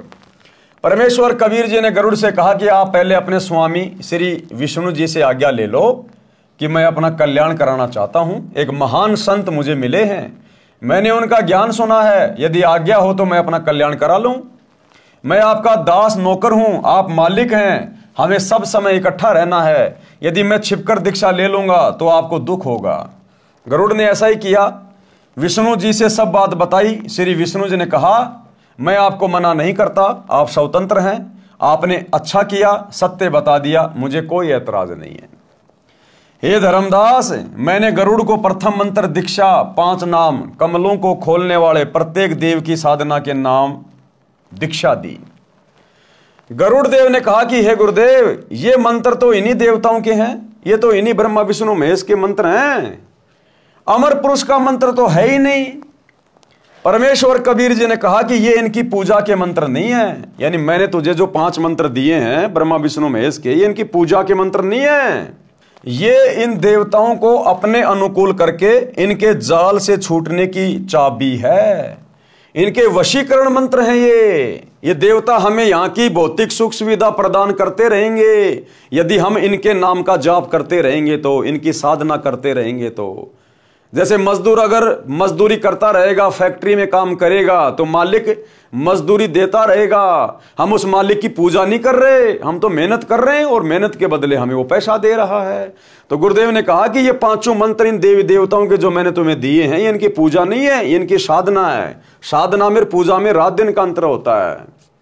ये इनके वशीकरण मंत्र हैं। जैसे भैंसे को आकर्षित करने के लिए यदि उसको भैंसा भैंसा करते हैं तो वह आवाज करने वाले की ओर देखता तक नहीं। जैसे कुत्ते को कुत्ता कुत्ता कहेंगे वो नहीं देखेगा, भैंसे को भैंसा भैंसा कहेंगे वो नहीं देखेगा।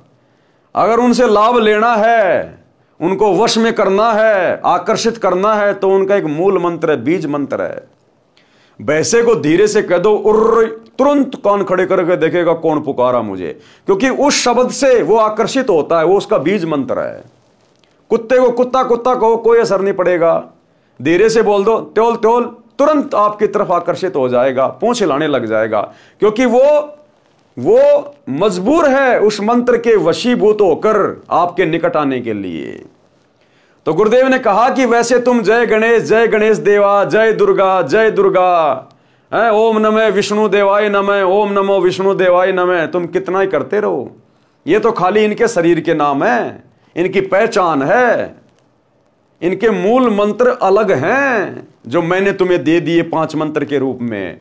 जब तुम इनका जाप करोगे तो ये तुरंत आकर्षित होंगे, लाभ देने के लिए मजबूर हो जाएंगे, ये तुम्हारी सुरक्षा करने के लिए। तो वो 5 मंत्र जो गरुड़ जी को दिए, वही 5 मंत्र तो आप और हम भगत भाई बहनों को गुरुदेव दीक्षा में दे रहे हैं। हमें तो वरन उससे 2 मंत्र और ज्यादा दे रहे हैं गुरुदेव, हमें तो 7 मंत्र दे रहे हैं। गरुड़ को तो केवल 5 ही मंत्र दिए थे, क्योंकि उस योनि में मोक्ष नहीं हो सकता। मोक्ष के लिए तो धरती पर मनुष्य शरीर स्त्री या पुरुष का प्राप्त करना पड़ेगा। तो केवल गरुड़ के अंदर भक्ति का बीज डालने के लिए, उसकी उस योनि को छुड़वाकर उसको मनुष्य योनि देने के लिए और आगे की पूरी भक्ति देने के लिए परमात्मा ने उसको शरण में लिया था। तो क्या कहा गुरुदेव ने, जैसे भैंसे को आकर्षित करने के लिए यदि उसको भैंसा भैंसा कहते हैं तो वह आवाज करने वाले की ओर देखता तक नहीं। जब उसका वशीकरण नाम पुकारा जाता है हुर्र, तो वह तुरंत प्रभाव से सक्रिय हो जाता है, आवाज करने वाले की ओर दौड़ा आता है। आवाज करने वाला व्यक्ति उससे अपनी भैंस को गर्भ धारण करवाता है। इसी प्रकार आप यदि श्री विष्णु जी के अन्य किसी नाम का जाप करते रहे, वे ध्यान नहीं देंगे। जैसे लोगों ने किताबें बना रखी है, विष्णु सहस्त्रनामा, विष्णु के 1000 नाम, लोग रटते रहते हैं उसके 1000 नाम, कुछ नहीं होगा। 0/0, समय खराब, श्वासें खराब, व्यर्थ में थूक बिलो रहे हो। वैसे को वैसा वैसा करते रहो, झोटा झोटा करते रहो, मोटा मोटा करते रहो, काला काला करते रहो, नहीं देखेगा। उसका वशीकरण मंत्र जाप करो, धीरे से तुरंत कान खड़े करेगा। तो इन देवी देवताओं के नाम की कितनी माला फेरते रहो भाई और बहनों, मंदिरों में मस्जिदों में जाते रहो, तीर्थों पे जाते रहो। 0/0, समय खराब, धन खराब, श्वासें बर्बाद। अगर वास्तव में लाभ चाहते हो इन देवी देवताओं से जो ये दे सकते हैं अपने स्तर का, तो भी आपने अधिकारी गुरु से इनके मंत्र लेने पड़ेंगे। और अधिकारी गुरु वर्तमान में धरती पर एकमात्र सतगुरु रामपाल जी हैं, इनके अलावा कोई दीक्षा देने का अधिकारी नहीं है। इसी प्रकार आप यदि श्री विष्णु जी के अन्य किसी नाम का जाप करते रहें, वे ध्यान नहीं देंगे। जब आप इस मंत्र का जाप करोगे तो विष्णु देव जी तुरंत प्रभावित होकर साधक की सहायता करते हैं। वे देवता तीनों लोकों पृथ्वी, स्वर्ग तथा पाताल के प्रधान देवता हैं। ये केवल संस्कार कर्म लिखा ही दे सकते हैं। ब्रह्मा विष्णु महेश अपनी तरफ से ना किसी का अच्छा कर सकते, ना किसी का बुरा कर सकते। ये तो बेचारे नौकर हैं, ये तो काल के अधीन होकर अपना कार्य कर रहे हैं। देवी पुराण में 3रे स्कंद में खुद श्री विष्णु जी स्वीकार कर रहे हैं कि हमें तो हर प्रकार से देवी के अधीन होकर कार्य करना पड़ता है। तो ये किसी का कुछ नहीं कर सकते, ना भला ना बुरा। इनको ऊपर से जो आदेश आता है ये केवल उतना ही कर सकते हैं। जैसे मैनेजर अपनी जेब से किसी को तनख्वाह नहीं दे सकता, ना किसी की तनख्वाह को काट सकता। मालिक ने ऊपर से जितनी तनख्वाह बना के दे दी मजदूरों की, उसका काम केवल बांटने का है। तो ये तो एज ए मैनेजर हैं ब्रह्मा विष्णु महेश। परमात्मा जिसके भाग्य में जो लिख देता है, केवल ये अपनी ड्यूटी अदा करते हैं, इससे ज्यादा इनके हाथ में कुछ नहीं है। ये केवल संस्कार कर्म लिखा ही दे सकते हैं। इस मंत्र के जाप से हमारे पुण्य अधिक तथा भक्ति धन अधिक संग्रहित हो जाता है। उसके प्रतिफल में ये देवता भगत की सहायता करते हैं। इस प्रकार साधना कर रहे हैं, इनके मंत्रों का जाप कर रहे हैं। जैसे हमने जमीन से हैंडपंप के माध्यम से जल निकालना है, तो हम प्रयत्न तो कर रहे हैं उस वाटर के लिए, जल के लिए, लेकिन हम साधना किसकी कर रहे हैं? उसकी हैंडपंप की। हैंडपंप को ऊपर नीचे कर रहे हैं, ऊपर नीचे कर रहे हैं। तो हम हैंडपंप की पूजा नहीं कर रहे, हम तो हैंडपंप से काम ले रहे हैं। हम तो हैंडपंप से काम ले रहे हैं ताकि पानी निकल जाए। जब पानी मिल जाएगा फिर छोड़ देंगे हैंडपंप को, कोई लेना देना नहीं, अब तू अपना काम कर। जब दोबारा जरूरत होगी तब आएंगे हम तेरे पास। जैसे अपने को आम खाने हैं तो पहले मेहनत मजदूरी नौकरी करेंगे, धन मिलेगा तो आम खाने को मिलेगा। नौकरी पूजा नहीं होती, उस समय हमारा पूज्य आम होता है। पूज्य की प्राप्ति के लिए किया गया प्रयत्न नौकरी है। इसी प्रकार अपने पूज्य परमेश्वर कबीर जी हैं। हमारे पूज्य परमेश्वर कौन है? कबीर जी, जो कि सतगुरु रूप में धरती पे आते हैं। गुरु ही भगत का पूज्य देव होता है। इसी प्रकार अपने पूज्य परमेश्वर कबीर जी हैं तथा अमर लोक है, उसके लिए हम श्री ब्रह्मा, श्री विष्णु, श्री शिव जी, श्री गणेश तथा श्री दुर्गा जी की मजदूरी करते हैं, साधना करते हैं, पूजा परमेश्वर की करते हैं। पूजा किसकी करते हैं? परमेश्वर की। गरुड़ जी बड़े प्रसन्न हुए और इस अमृत ज्ञान की चर्चा हेतु श्री ब्रह्मा जी से मिले।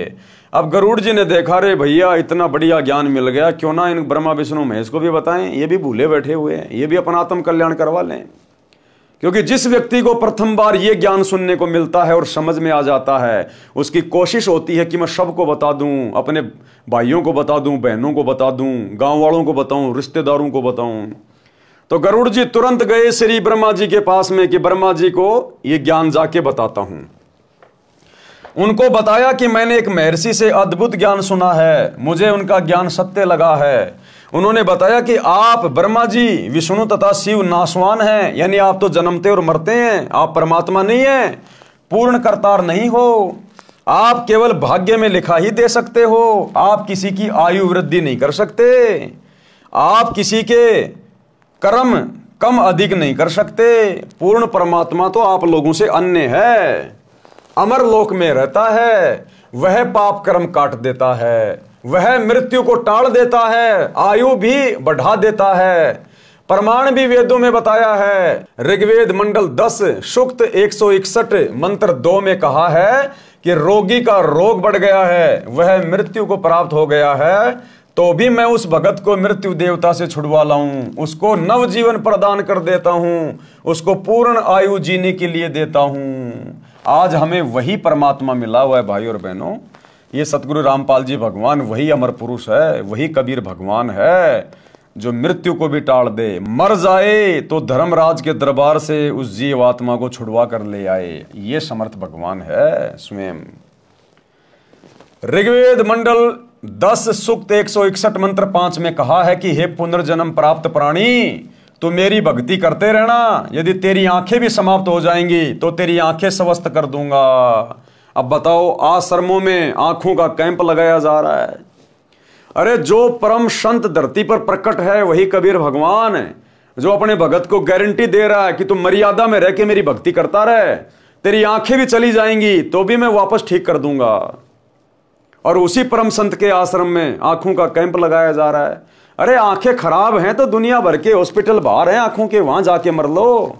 भगवान की क्यों बेइज्जती कर रहे हो, क्यों निंदा कर रहे हो, उनका नाम क्यों बदनाम कर रहे हो?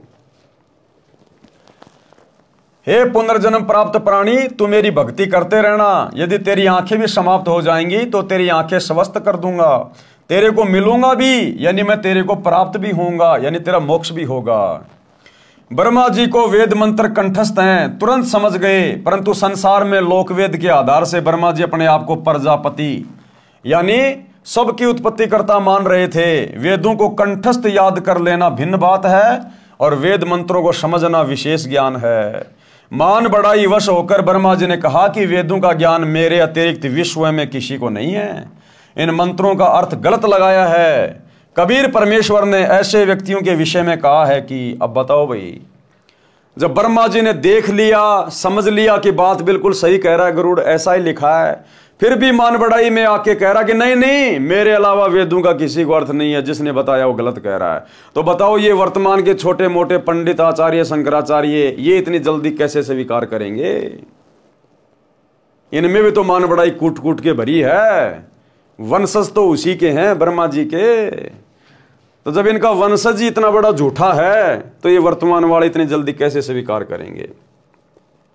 तो ऐसे मान बढ़ाई के भूखे लोगों के विषय में, देवी देवताओं के विषय में कबीर परमेश्वर ने क्या लिखा है? कबीर जान बूझ सांची तजे और करे झूठ से ने, ऐसे लोगों की संगत है प्रभु शौपन में भी ना दे। कि ऐसे निकम्मों के तो शौपन में भी दर्शन नहीं होने चाहिए जो जानबूझ के बकवाद करते हैं। कबीर परमेश्वर जी ने कहा कि जो व्यक्ति प्रमाण आंखों देखकर भी झूठ को ही आधार मानता है, उस व्यक्ति से तो परमात्मा शौपन में भी ना मिलाना। वो इतना दुष्ट है, उससे ज्ञान चर्चा करना व्यर्थ है। ब्रह्मा जी गरुड़ जी के वचन सुनकर अति क्रोधित हुए और कहा कि तेरी पक्षी वाली बुद्धि है, तेरे को कोई कुछ कह दे उसी की बातों पर विश्वास कर लेता है। वो ब्रह्मा जी वापस गरुड़ जी को धमकाने लग गया कि तेरी तो ये पक्षियों वाली बुद्धि है, तेरे को कोई कैसा कह दे तू वैसा ही मान लेता है। तेरी तो पक्षी वाली बुद्धि है, तेरे को कोई कुछ कह दे उसी की बातों पर विश्वास कर लेता है। तेरे को अपनी अकल नहीं है, यानी गरुड़ तेरे अंदर दिमाग नहीं है। ब्रह्मा जी ने उसी समय विष्णु, महेश, इंद्र तथा सब देवताओं व ऋषियों को बुला लिया।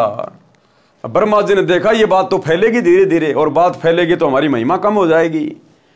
तो आनन फानन में सभी देवी देवताओं को बुला लिया, मीटिंग शुरू कर ली तुरंत। क्योंकि भाई और बहनों, देवी देवताओं की जो विज्ञान है, जो टेक्निक है, वो धरती की विज्ञान से लाखों गुना ज्यादा सुपीरियर है। वहां पर मैसेज नहीं करने पड़ते, फोन नहीं करने पड़ते, वहां पे सारे के सारे काम मानसिक रूप से होते हैं। तुरंत सबके मन में जो है वो प्रेरणा हो जाती है, सेकंड में वहां पे सिद्धियां होती हैं, और तुरंत सेकंडों में सभी वहां पर इकट्ठे हो जाते हैं, प्रकट हो जाते हैं। चाहे लाखों, चाहे 33 करोड़ देवी देवता 2 सेकंड में इकट्ठे हो जाते हैं। वहां का सिस्टम ऐसा ही है। जैसे आजकल आप जी देख रहे हो, बहुत सारी कंपनियां हैं जो कि बल्क में मैसेज भेजती हैं। वो आपका कोई भी संदेशा चाहो तो 1 करोड़ लोगों को एक बार में बटन दबाते ही सबके मोबाइल पे मैसेज आ जाएगा। जैसे कंपनियां क्या करती हैं, अपने एयरटेल का रिचार्ज, जियो का रिचार्ज, सबके मोबाइलों में उनके मैसेज आते हैं, आपको ये ऑफर दिया जा रहा है। वो सबको एक साथ भेजते हैं, मैसेज टाइप करके एक बटन दबाते हैं अपनी वेबसाइट में। जितने भी लोगों ने वो सिम ले रखी है, सबके मोबाइल पे तुरंत घंटियां बजनी शुरू हो जाती है। तो जब यहां इस गंदे लोक में इस विज्ञान के माध्यम से ऐसा थोड़ा बहुत हो सकता है, तो देवताओं की विज्ञान तो लाखों गुना ज्यादा उत्तम है यहां की विज्ञान से। और देवताओं की विज्ञान से भी करोड़ों गुना ज्यादा उत्तम विज्ञान है सतलोक की, परमात्मा की। तो ब्रह्मा जी ने उसी समय विष्णु, महेश, इंद्र तथा सब देवताओं व ऋषियों को बुला लिया कि भैया ये तो बेइज्जती हो जाएगी अगर पोड़ पट्टी खुल गई तो। सभा लग गई। ब्रह्मा जी ने उनको बुलाने का कारण बताया कि गरुड़ आज नई बात कर रहा है कि ब्रह्मा, विष्णु, महेश नासवान है, पूर्ण परमात्मा कोई अन्य है, वह अमरलोक में रहता है, तुम करता नहीं हो। ये बात सुनकर श्री विष्णु जी तथा श्री शिव जी बहुत नाराज हुए, क्रोधित हो गए, और गरुड़ को ब्रह्मा वाले उलाहने देने लगे, यानी बुरा भला कहने लगे, उसको दोषी साबित करने लगे। फिर सबने मिलकर निर्णय लिया कि माता दुर्गा जी से सत्य जानते हैं। सब मिलकर माता के पास गए, यही प्रश्न पूछा, क्या हमारे यानी ब्रह्मा, विष्णु तथा शिव से अन्य कोई पूर्ण प्रभु है? क्या हम नाशवान हैं? माता ने 2 टूक जवाब दिया कि तुमको यह गलतफहमी कब से हो गई कि तुम अविनाशी तथा जगत के कर्ता हो। अब उनकी माता जी ने भी उनको 2 टूक में जवाब दे दिया कि गरुड़ सही तो कह रहा है, तुम कब से अपने आप को भगवान मानने लग गए? तुम कब से अपने आप को जगत के कर्ता धर्ता मानने लग गए? बेचारों का मुंह उतर गया तीनों का। यदि ऐसा है तो तुम मेरे भी बाप हुए। अब दुर्गा ने कहा, यदि तुम ही संसार की उत्पत्ति करता हो तो मैं तुम्हारी मां भी संसार में रहती हूं, फिर तो मेरे बाप भी तुम हुए, फिर मुझ दुर्गा के बाप भी तुम ही हुए, मेरे को भी तुम ही ने पैदा किया होगा। फिर तो अगर तुम ही संसार के अगर कर्ता धरता हो तो फिर तो तुम्हारी मां भी इसी संसार में रहती है दुर्गा, फिर तो दुर्गा को भी तुमने पैदा किया होगा। अब इससे ज्यादा फिर वो क्या बोलते, मां से बड़े तो नहीं है ना, तो तुमसे बड़ी तो तुम्हारी मां हो गई जिससे तुम्हारा जन्म हुआ, और वो कह रहे हैं कि हम ही हैं सारी सृष्टि के रचनहार, कर्ता धर्ता। तो बेचारों का मुंह छोटा सा हो गया तीनों देवताओं का, क्या जवाब दें अब। तो क्या कहा दुर्गा ने, माता ने 2 टूक जवाब दिया कि तुमको यह गलतफहमी अर्थात भ्रम कब से हो गया कि तुम अविनाशी तथा जगत के कर्ता हो। यदि ऐसा है तो तुम मेरे भी कर्ता यानी बाप हुए, जबकि तुम्हारा जन्म मेरी कोख से हुआ है। वास्तव में परमेश्वर अन्य है, वही अविनाशी है, वही सबका कर्ता है, वही अविनाशी है। अविनाशी कौन है? एक ही है सृष्टि में अविनाशी, जिसने सबको उत्पन्न किया, कबीर परमात्मा सतगुरु रामपाल जी। और रोज हम संध्या आरती में अपने गुरु जी को अविनाशी कहते हैं। अवगुण किए घनेरे फिर भी भले बुरे हम थारे, दास को जान के निपट नादान और मोहे बख्श दियो अविनाशी। हम रोज गुरु जी को अविनाशी कहते हैं, लेकिन विचार नहीं करते कि अविनाशी तो सृष्टि में केवल एक ही है, कबीर। तो फिर हमारे गुरु जी कौन हुए जिनको हम रोजाना अविनाशी कह के संबोधित कर रहे हैं, उनकी महिमा कर रहे हैं? स्वयं कबीर जी। वही अविनाशी है, वही सबका करता है। ये बात सुनकर सभा भंग हो गई, सब चले गए, परंतु ब्रह्मा विष्णु शिव जी के गले में यह सत्य नहीं उतर पा रहा था। उन्होंने गरुड़ को बुलाया, गरुड़ ने आकर प्रणाम किया, आदेश पाकर बैठ गया। तीनों देवताओं ने कहा, हे पक्षीराज, अब ठंडे हो गए कुछ तीनों देवता, आपको कैसे विश्वास हो कि हम जगत के कर्ता हैं? कि गरुड़ बोल, ले ले हमारी परीक्षा, बता तेरे को कैसे विश्वास दिलाएं कि हम तीनों ही जगत के कर्ता हैं, जगत के धर्ता हैं। मतलब झुकने को तैयार नहीं। मान बड़ाई इतना भयंकर रोग है। सारी सच्चाई जान ली, ब्रह्मा जी ने वेदों में देख लिया और दुर्गा ने बता दिया कि तुम काहे के भगवान हो। फिर भी मान बड़ाई नहीं छूट रही, अपने आप को भगवान मान के बैठे हुए हैं और कह रहे हैं, गरुड़ बता तेरे को कैसे विश्वास हो कि हम परमात्मा हैं। गरुड़ जी उठकर मेरे पास यानी कबीर जी के पास आए। अब गरुड़ जी तीनों देवताओं की बात सुन के कहां आए? कबीर परमात्मा सतगुरु रामपाल जी के पास आए, क्योंकि गुरु जी ने बता दिया था कि बेटा मैं वहां रहता हूं, कभी कोई बात हो जाए तो वहां आ जाना मेरे पास में। मालिक को तो पता था कि आग लगेगी तीनों देवताओं को। गरुड़ जी उड़कर मेरे पास यानी कबीर जी के पास आए तथा सब वृत्तांत बताया, सारी बातें बताई। तब मैंने कहा कि बंग देश, वर्तमान में बांग्लादेश में एक ब्राह्मण का 12 वर्षीय बालक है, उसकी आयु समाप्त होने वाली है, वह कुछ दिन का मेहमान है। मैंने उस बालक को शरण में लेने के लिए ब्रह्मा विष्णु शिव की स्थिति बताई जो गरुड़ तेरे को बताई है। उस बालक ने बहुत विवाद किया और मेरे ज्ञान को नहीं माना। तब मैंने उस बालक से कहा कि तेरी आयु 3 दिन शेष है, यदि तेरे ब्रह्मा विष्णु शिव समर्थ हैं तो अपनी रक्षा कराओ। मैं इतना कहकर अंतर्ध्यान हो गया। बालक बेचैन है, उस बालक को लेकर देवताओं के पास जाओ, उनसे कुछ बनना नहीं है, फिर आप मेरे से ध्यान से बातें करना, मैं तेरे को आगे क्या करना है वो बताऊंगा। सारी कहानी परमात्मा ने पहले से सेट कर रखी थी। मालिक को पता था कि ब्रह्मा विष्णु महेश के तन बदन में आग लगेगी और मान बड़ाई की खुजली इतनी जल्दी समाप्त नहीं होती है। तो गरुड़ जी तुरंत गए अपने गुरु जी के पास, कबीर जी के पास, सतगुरु रामपाल जी के पास, और कहा कि भगवान ऐसी ऐसी बात है, लोहा गर्म है, हथौड़ा मारने की जरूरत है। वो कह रहे हैं कि गरुड़ हमारी परीक्षा ले लो, हम तीनों देवताओं की, हम परमात्मा है, हम जो चाहे सो कर सकते हैं। उससे पहले परमात्मा ने सारा खेल सेट करके रखा था कि भाई गरुड़, मैं बांग्लादेश में गया था, उस समय उसका नाम था बंग देश, कि मैं बांग्लादेश में गया था और वहाँ एक ब्राह्मण का 12 साल का लड़का है और मैंने उसको बता दिया कि बेटा 3 दिन बाद तेरी उम्र शेष नहीं है, तुम मरेगा। लेकिन वो कह रहा था नहीं नहीं, मैं तो ब्रह्मा विष्णु महेश की भक्ति करता हूँ, वो भगवान है, परमात्मा है, मेरी आयु बढ़ा देंगे, मुझे नहीं मरने देंगे।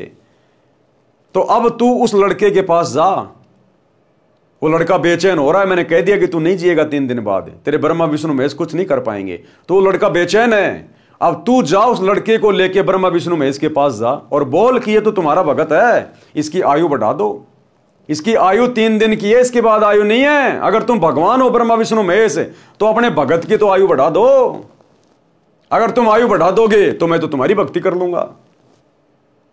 तो गरुड़ गया उस लड़के को लेकर, उसके पिता को लेकर ब्रह्मा विष्णु महेश के पास। मैं तेरे को आगे क्या करना है वो बताऊंगा। गरुड़ जी उस बालक को लेकर ब्रह्मा विष्णु शिव के पास गए। गरुड़ ने बालक को समझाया कि आप उन देवताओं से कहना कि हम आपके भगत हैं, मेरे दादा परदादा पिता और मैंने सदा आपकी पूजा की है, मेरे जीवन के 2 दिन शेष हैं, मेरी आयु भी क्या है, हे देव कृपया मेरी आयु वृद्धि कर दो। बच्चे ने यही विनय की तो तीनों ने कोशिश की परंतु व्यर्थ।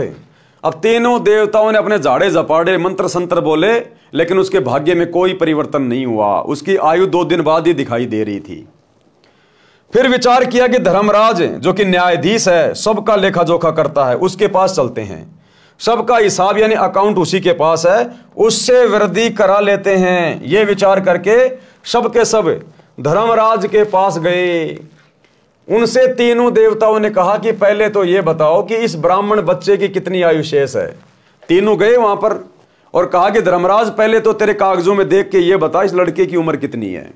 तो धर्मराज ने देखकर बता दिया कि भैया 2 दिन की आयु बचती है इसकी। तो सबको दृढ़ विश्वास हो गया कि हाँ, इस बच्चे की इसके बाद आयु नहीं है। धर्मराज ने रजिस्टर में देखकर बताया कि कल इसकी मृत्यु हो जाएगी। तीनों देवताओं ने कहा कि आप इस बच्चे की आयु वृद्धि कर दो। घर की खेती समझ रखी थी ब्रह्मा विष्णु महेश ने बिना ज्ञान के कि जैसा हम कहेंगे वैसा ही हो जाएगा। अपने आप को भगवान मान रहे थे। तो तीनों ने कहा कि धर्मराज, हमारा आदेश है, आप इस बच्चे की आयु बढ़ा दो। और धर्मराज बोला, भगवान ये मेरे बस का सौदा नहीं है, ना मैं किसी की आयु घटाता ना मैं किसी की बढ़ाता। मेरे पास तो ऊपर से पूर्ण परमात्मा से मेरी डायरी में जो लिख के आता है मैं तो उसी के अनुसार सबका लेखा जोखा करता हूं। मेरे अधिकार में नहीं है किसी की उम्र बढ़ाना या घटाना। अब ऊपर से लिख के कौन भेजता है? ये कबीर भगवान सतगुरु रामपाल जी धर्मराज को ये देता है। भाई सब जीवों का अकाउंट इस परमात्मा के पास में है, क्योंकि सब आत्मा इसी की हैं, बाकी सब नौकर हैं। यहाँ सत का राज धर्म राय कर ही अपना किया सवै दंड भरी। ये किसी की भाग्य में कम ज्यादा नहीं कर सकता धर्मराज। धर्मराज ने रजिस्टर देखकर बताया कि कल इसकी मृत्यु हो जाएगी। तीनों देवताओं ने कहा कि आप इस बच्चे की आयु वृद्धि कर दो।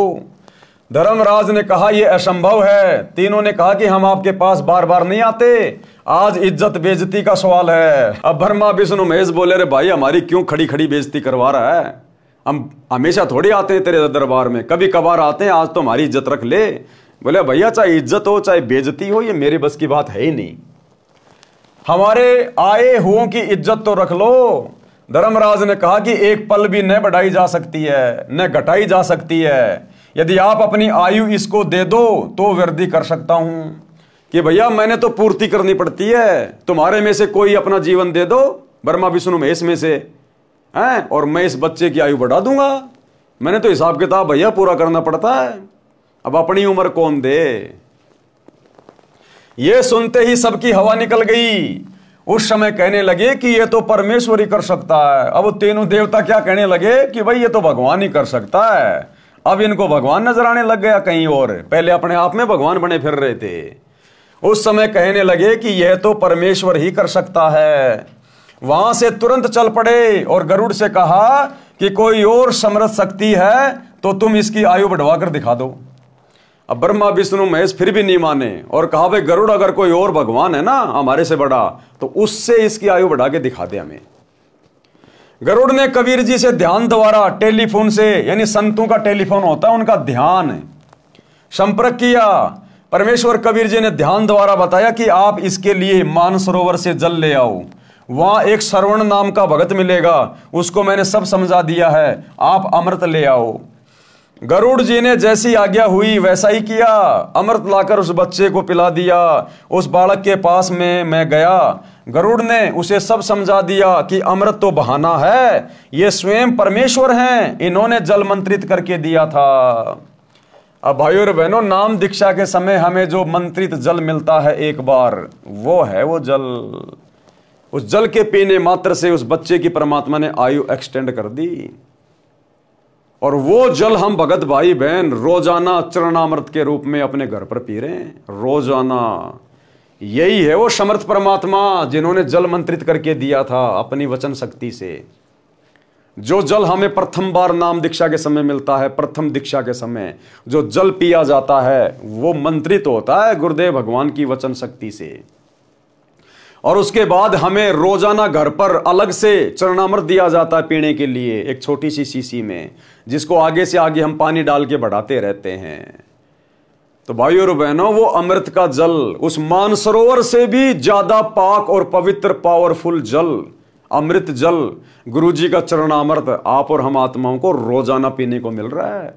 तब कहीं जाकर इस काल के गंदे लोक में हमारी बुद्धि थोड़ा थोड़ा काम कर रही है, हम अपने गुरु को परमात्मा मान पा रहे हैं, भक्ति कर पा रहे हैं, बुराई छोड़ पा रहे हैं। अन्यथा ये संभव नहीं है यहां पर। तो गरुड़ ने क्या कहा कि भैया ये जल तो केवल एक बहाना है, असल में ये परमात्मा आए हुए हैं और इनके आशीर्वाद से इन्होंने जो जल जो मंत्रित करके दिया है इससे ये बात बन रही है।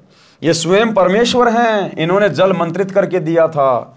बालक तुम दीक्षा ले लो, इस अमृत से तो 10 दिन जीवित रहोगे। बालक ने मेरे से दीक्षा ली, उस बच्चे ने 12 साल के ब्राह्मण के बच्चे ने फिर कबीर भगवान से दीक्षा ले ली। जब बालक 15 दिन तक नहीं मरा तो गरुड़ ने तीनों ब्रह्मा विष्णु तथा शिव जी को बताया कि यह बालक जीवित है, मेरे गुरुजी से दीक्षा ले ली। अब ब्रह्मा विष्णु महेश तो भूल गए उस बात को, लेकिन गरुड़ गया, बोला जी वो लड़का जो धर्मराज के कागजों में 1 दिन बाद में मरने वाला था, उसने मेरे गुरुजी से दीक्षा ले ली, आज 15 दिन हो गए, उसका बाल विवाह का नहीं हुआ। और भाई और बहनों, एक छोटा सा सत्संग गुरुदेव के मुख कमल से, ये वही कबीर भगवान है। ये 15 दिन का जिक्र क्यों हुआ यहां? क्योंकि वर्तमान में भी परमात्मा ने वही चमत्कार किया हुआ है, एक नहीं अनेकों। एक छोटा सा सत्संग जिसमें एक व्यक्ति के घर वालों ने ज्योतिष वालों से दिखा लिया था और सब ने यह बता दिया था कि 15 जनवरी के बाद इस व्यक्ति की आयु शेष नहीं है, ये मरेगा, इसको बचाने वाला धरती पे कोई नहीं है। उसकी सारी जन्म कुंडली, जन्म पत्री, ज्योतिष फोती सब देख के बता दिया। अब सबको टेंशन, खाना पीना छूट गया। अंत में किसी के कहने से गुरुजी के पास आए और कहा गुरुजी इसकी तो 15 जनवरी लास्ट तारीख रखी हुई है। उसका भी बेचारे का खाना पीना छूट गया उसका। तो गुरुजी ने कहा कि कोई बात नहीं, दीक्षा लो और सेवा करो, भक्ति करो, परमात्मा दया करेंगे। अब इतना जल्दी विश्वास कैसे हो? बोला नहीं नहीं गुरुजी, हम तो इसको आपके पास ही छोड़ के जा रहे हैं आश्रम में। उन घर वालों ने कहा कि हम तो इसको आपके पास ही छोड़ के जा रहे हैं, इसको 15 जनवरी के बाद ही लेने आएंगे। तो गुरुजी ने कहा बट कोई बात नहीं, रह लेगा, सेवा कर लेगा परमात्मा की, क्या दिक्कत है। अब भाई उसने खाना पीना छोड़ दिया। भगत ने बड़ी मुश्किल से गुरुजी के कहने से एक आधी रोटी खाए और शोक के काटा हो रहा। उसको 15 तारीख दिखाई दे रही, 15 जनवरी। अब भैया साध वचन पलटे नहीं, पलट जाए ब्रह्मांड। साधु बोले सहज स्वभाव, साधु का बोले मिथ्या ना जाए। अब गुरुजी ने कह दिया, वो कह दिया फाइनल कि बेटा कोई दिक्कत नहीं, परमात्मा दया करेंगे, भक्ति कर। 15 जनवरी का दिन बीत गया, थोड़ी सी मन में शांति हुई, फिर भी धैर्य, कहीं रात को ना मर जाऊं। ऐसे करते करते गुरुदेव ने बताया 15 दिन और बीत गए और गुरुदेव ने कहा रे अब तो कम से कम विश्वास कर ले, देख तेरी ज्योतिष फातिश सब फेल हो गई, परमात्मा ने तेरी उम्र बढ़ा दी। तो किसने बढ़ाई? इस कबीर भगवान ने बढ़ाई। इस कबीर भगवान ने बैठे बैठे बढ़ाई। ना कोई मानसरोवर का जल लाए, ना कोई गरुड़ जी के पास गए, बैठे बैठे।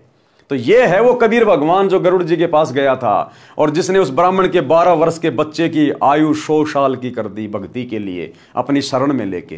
तो छोटा सा सत्संग गुरुदेव के मुख कमल से विश्वास के लिए। अब ऐसे ऐसे हमारे पास 1000 प्रमाण हैं।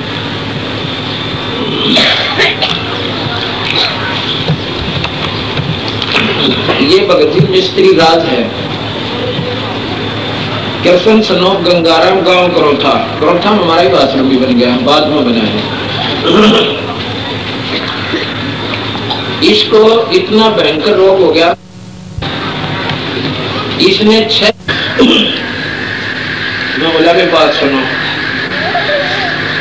बंदी छोड़ भगवान की शरण में विधिवत ले आओ उसको और नाम दिवाओ। और पहले उसने नाम लिया था पर बीच में उसने अपना वो साधना छोड़ दी मारे वाली और लग गया करने। फिर उसको कुछ तकलीफ होगी बाद में, तो मैं बोला उसको दोबारा तो उपदेश लेना पड़ेगा। वो दोनों इतनी फूट फूट कर रोने लगी, वो लड़का भी रोने लग गया छोटा सा। जो बोले जी छोरा, जो बोला विक्रम तक मेरा पिताजी मरेगा और मन ने करनी मुझसे बिठानी पड़ेगी माई को पेट पर नहीं खाते। लोग कहेगा जी मारा भी कालजा बैठ गया, इतना बुरी तरह रोया हम दोनों के दोनों घर पे।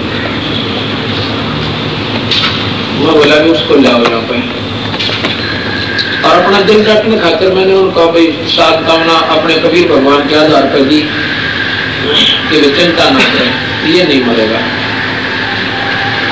पर न्यों को दिल डटे हैं, कहते हैं मैंने उसको खूब कहा नहीं मरेगा, तू चिंता ना करे, मेरे पे लिखवा ले जरूर मर जाते। मैंने यहाँ तक कह दिया पर कोई ना बेटा मेरा। जो बोली जी आपके साथ छोड़ना कि 15 जनवरी 1999 3 हाथ रेखाएं देखने वालों ने दर्दी के 15 जनवरी के बाद जीवन नहीं है। अब हम उन आधे खड़े गला पक्का माने, उसने जो कह दिया फाइनल है। अब तीनों ने कह दिया, एक ने भी कोई ना, फिर गुंजाइश भी नहीं रहती। बात भी सच्ची से, पर कबीर साहब के अंदर हो सकती है कर्म की रेख न बदल दे, जब आत्मा इसके तरनाम रो आदमी पड़े करे, लल्लो पत्तो करनी है कि कोई ना सुने। अब वो था उनका, उसने नाम दोबारा लिया, बोले जी आप इसमें साक्षर आए। ये 3 जनवरी की बात से, तो बोले 15 जनवरी लास्ट लिख रखिए, ये सेवा कर देगा आपके पास। ठाकुर आ जा भाई, देखी जाएगी। उसने नाम ले लिया, हमारे साथ रहने लगे। जब आगे 14 जनवरी रोटी खानी छोड़ दी।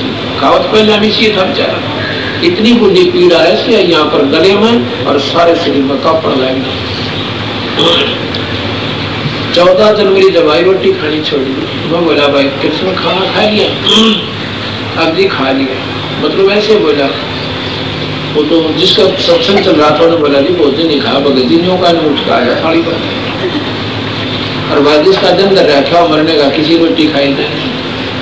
बात भी सच्ची है। देखो जिसका ना बीता वो तो कुछ भी कह दो, पर जिसकी लहसुन आंसू होगी नहीं कहानी, पसीने आ जाएंगे। मैं बोला भाई तो मेरे कहती वादी रोटी खा ले। मुश्किल से उसने 15 मिनट बाद टूक अंदर गया। बोले सेब खा ले। मेरा जो मना अच्छी नहीं लगा। अच्छा भाई 15 जनवरी आ गई, चाह भी नहीं पीवा। 15 जनवरी आ गई, उस दिन हम वही थे, मध्य का दिन था। वह 15 भी पूरी होगी, मतलब फिर 16 भी पूरी होगी, 17 भी चली गई। 18 तारीख ने बोला जी भी नहीं मरता मैं, नो करके है क्यों ही लिखे होता है। बोला जी बस ये भी नहीं मरता। 15 तारीख थी मेरी, एक उसने देख लिया। दूसरी 15 जनवरी की आश्रम में काम करे, नो का जीव सर, कोई तकलीफ नहीं। उसके बाद कौन सतगुरुदेव ये सेवा करते हैं, फोटो उतर है इसका, आत्मा की सूट ले रहा है, हरिया करनी ले रहा है। ये वहां क्रोध आश्रम में सेवा कर रहा है। बोल सतगुरुदेव। तो इस प्रकार ये पूर्ण परमात्मा है, अनंत कोटि ब्रह्मांड के भगवान से। तो भाई और बहनों, हमने निसंशय अपने गुरु जी को परमात्मा मान के भक्ति पे दृढ़ हो जाना चाहिए। मेरे गुरुजी से दीक्षा ले ली है। गरुड़ ने कहा कि वो बच्चा मरा नहीं, 15 दिन हो गए मेरे गुरुजी से दीक्षा ले ली है।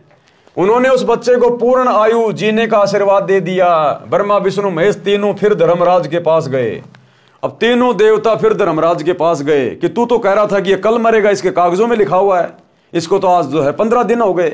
अब धर्मराज ने देखा भाई बात तो सही है, 15 दिन हो गए, जबकि कागजों में तो 1 दिन का लिखा हुआ था। फिर से कागज देखे तो कहा भैया ये तो किसी ऊपर वाले के हाथ में, ये तो कोई परम शक्ति के हाथ में है भाई। अब इसमें 100 साल की आयु लिखी हुई है। धर्मराज ने कहा इसमें तो 100 साल की आयु लिखी हुई है, उस दिन तो 1 दिन की थी। तो कहा भैया ये तो परम शक्ति के हाथ में, हमारे हाथ में कुछ नहीं है। धर्मराज के कागजों में चेंज कर दी भगवान ने उम्र, सतगुरु रामपाल जी ने। इसलिए कहते हैं जम जोरा जहां से डरे मिटे कर्म के लेख। उस बच्चे के कर्मों के लेख में उसकी मृत्यु थी। उस भगत के कर्मों के लेख में 15 जनवरी के बाद उसकी मृत्यु थी। लेकिन इस परमात्मा ने वो लेख मिटा दिया, नया लेख लिख दिया। ये कलम इस परमात्मा के हाथ में है, सतगुरु रामपाल जी के। तो कहते हैं जम जोरा जहां से डरे मिटे कर्म के लेख, और अदली असल कबीर है ये कुल का सतगुरु एक, इनके हाथ में है। हम ऐसी समर्थ शक्ति के हाथ में हैं। साथ में गरुड़ भी गया। तीनों देवताओं ने धर्मराज से पूछा कि यह बालक कैसे जीवित है, उसको मर जाना चाहिए था। धर्मराज ने उसका खाता देखा तो उसकी आयु लंबी लिखी थी। धर्मराज ने कहा कि यह ऊपर से होता है। धर्मराज ने क्या कहा कि भैया ये तो ऊपर से होता है, मेरे हाथ में कुछ नहीं है, जैसा जिसका लिखा होता है मैं तो वैसा ही देता हूं। ये तो कोई और शक्ति है, कोई परम शक्ति है, वो लिख के देता हमें। धर्मराज ने कहा कि ये ऊपर से लिखा होता है, ये तो कभी कभी होता है, उस परमेश्वर की लीला को कौन जान सकता है। नामा और रैदास रसीला कोई न जाने सतगुरु की लीला। कहते हैं ये ऐसा ऐसा चमत्कार तो कभी कभी होता है, कभी कभी जब उस परमात्मा ने अद्भुत लीला करनी होती है तभी मेरे कागजों में हेरा फेरी होती है। तो आज तो कलयुग की पिछली पीढ़ी में परमात्मा ने लाखों के कागजों में हेराफेरी कर रखी है, लाखों भक्तों की आयु बढ़ा रखी है। और ऐसे समर्थ परमात्मा के नाम पर सतलोक आश्रम धनाना में गुरुदेव के परिवार वाले ये लोग हॉस्पिटल बना रहे हैं, हॉस्पिटल खोल रहे हैं। वो हॉस्पिटल उम्र बढ़ाएगी क्या? उम्र बढ़ाने वाला ये है, इनको खुश करो भक्ति करके, मर्यादा में रह के, ये ड्रामेबाजी करके, राजनीति करके, स्टेडियम बना के, गुंडों की सीबीआई जांच, जाटों का आरक्षण, जाटों की धर्मशाला, दुनिया भर का पाखंड, राजनेताओं की रैलियां, चाहे हॉस्पिटल क्या, हॉस्पिटल का बाप बना लो। ये परमात्मा राजा नहीं करेगा तो दुर्गति से मौत है, दुर्गति से। तीनों देवताओं को आश्चर्य हुआ, परंतु मान बढ़ाई के कारण प्रत्यक्ष देखकर भी सत्य को नहीं माना। अपना अहम यानी अहंकार भाव नहीं त्यागा। गरुड़ को विश्वास अटल हो गया, और गरुड़ को विश्वास पक्का हो गया, लेकिन ब्रह्मा विष्णु महेश ने फिर भी सच्चाई को स्वीकार नहीं किया। कबीर राज तजना सहज है, सहज नारी का ने, और भाई मान बढ़ाई ईर्ष्या दुर्लभ तजना ये। अध्यात्म ज्ञान के अभाव के कारण मानव को कुछ असाध्य बुराई घेर लेती है, जैसे मान बढ़ाई, ईर्ष्या। मान बढ़ाई का अर्थ है पद या धन के अहंकार के कारण सम्मानित व्यक्ति। ये दोनों सम्मान के कारण बड़प्पन यानी मान बढ़ाई तथा ईर्ष्या ऐसी बुराई है, इनके अभिमान में अंधा होकर इन्हें नहीं छोड़ता। राज त्याग सकता है, स्त्री का त्याग कर सकता है, परंतु इन दोनों को त्यागना कठिन है, और ये त्यागे बिना ये परमात्मा नहीं मिल सकता, मोक्ष नहीं हो सकता। मान बढ़ाई और राग द्वेष ईर्ष्या को त्यागे बिना। इस गरुड़ बोध के अंत में वासुकी नाग कन्या वाला प्रकरण गलत तरीके से लिखा हुआ है, यानी कबीर सागर में जो गरुड़ बोध लिखा हुआ है उसके बारे में गुरुदेव बता रहे हैं कि नकली कबीर पंथियों ने इस गरुड़ बोध में जो वासुकी नाग कन्या की जो कथा लिखी है वो सरासर गलत लिखी हुई है। इसमें गरुड़ को गुरुपद चित्रार्थ कर रखा है, वह ऐसा नहीं है। जो भी किया परमेश्वर कबीर जी ने किया। अब पढ़ें कुछ अमृतवाणी गरुड़ बोध से। अब जो कथा हमें गुरुदेव भगवान ने लिख कर दी है पूरी की पूरी गरुड़ जी की, अब इस कथा को गुरुदेव ने कुछ अमृतवाणियों में जो है लिखा है। इन अमृतवाणियों को पढ़ने मात्र से भी हम बहुत सारे पुण्य के भागी बनते हैं, भक्ति धन हमारे पास जमा होता है, हमारी आत्मा रिचार्ज होती है, क्योंकि ये कबीर परमेश्वर के मुख कमल से उच्चारित हैं। कौन कबीर परमेश्वर? सतगुरु रामपाल जी, और इन्हीं के कर कमल से लिखी हुई हैं, इसलिए सोने पे सुहागा, डबल डबल लाभ। तो भाई और बहनों, आज की वीडियो में हम केवल यहीं तक लेंगे। कल रात्रि 8 बजे हम इन वाणियों को पढ़ेंगे, उसके बाद फिर आगे की वीडियो में और आगे बढ़ेंगे। तब तक गुरुदेव भगवान हम सबको आज्ञा दें, इजाजत दें, सद्बुद्धि दें, आशीर्वाद दें। बंदी छोड़ सतगुरु रामपाल जी भगवान की जय हो।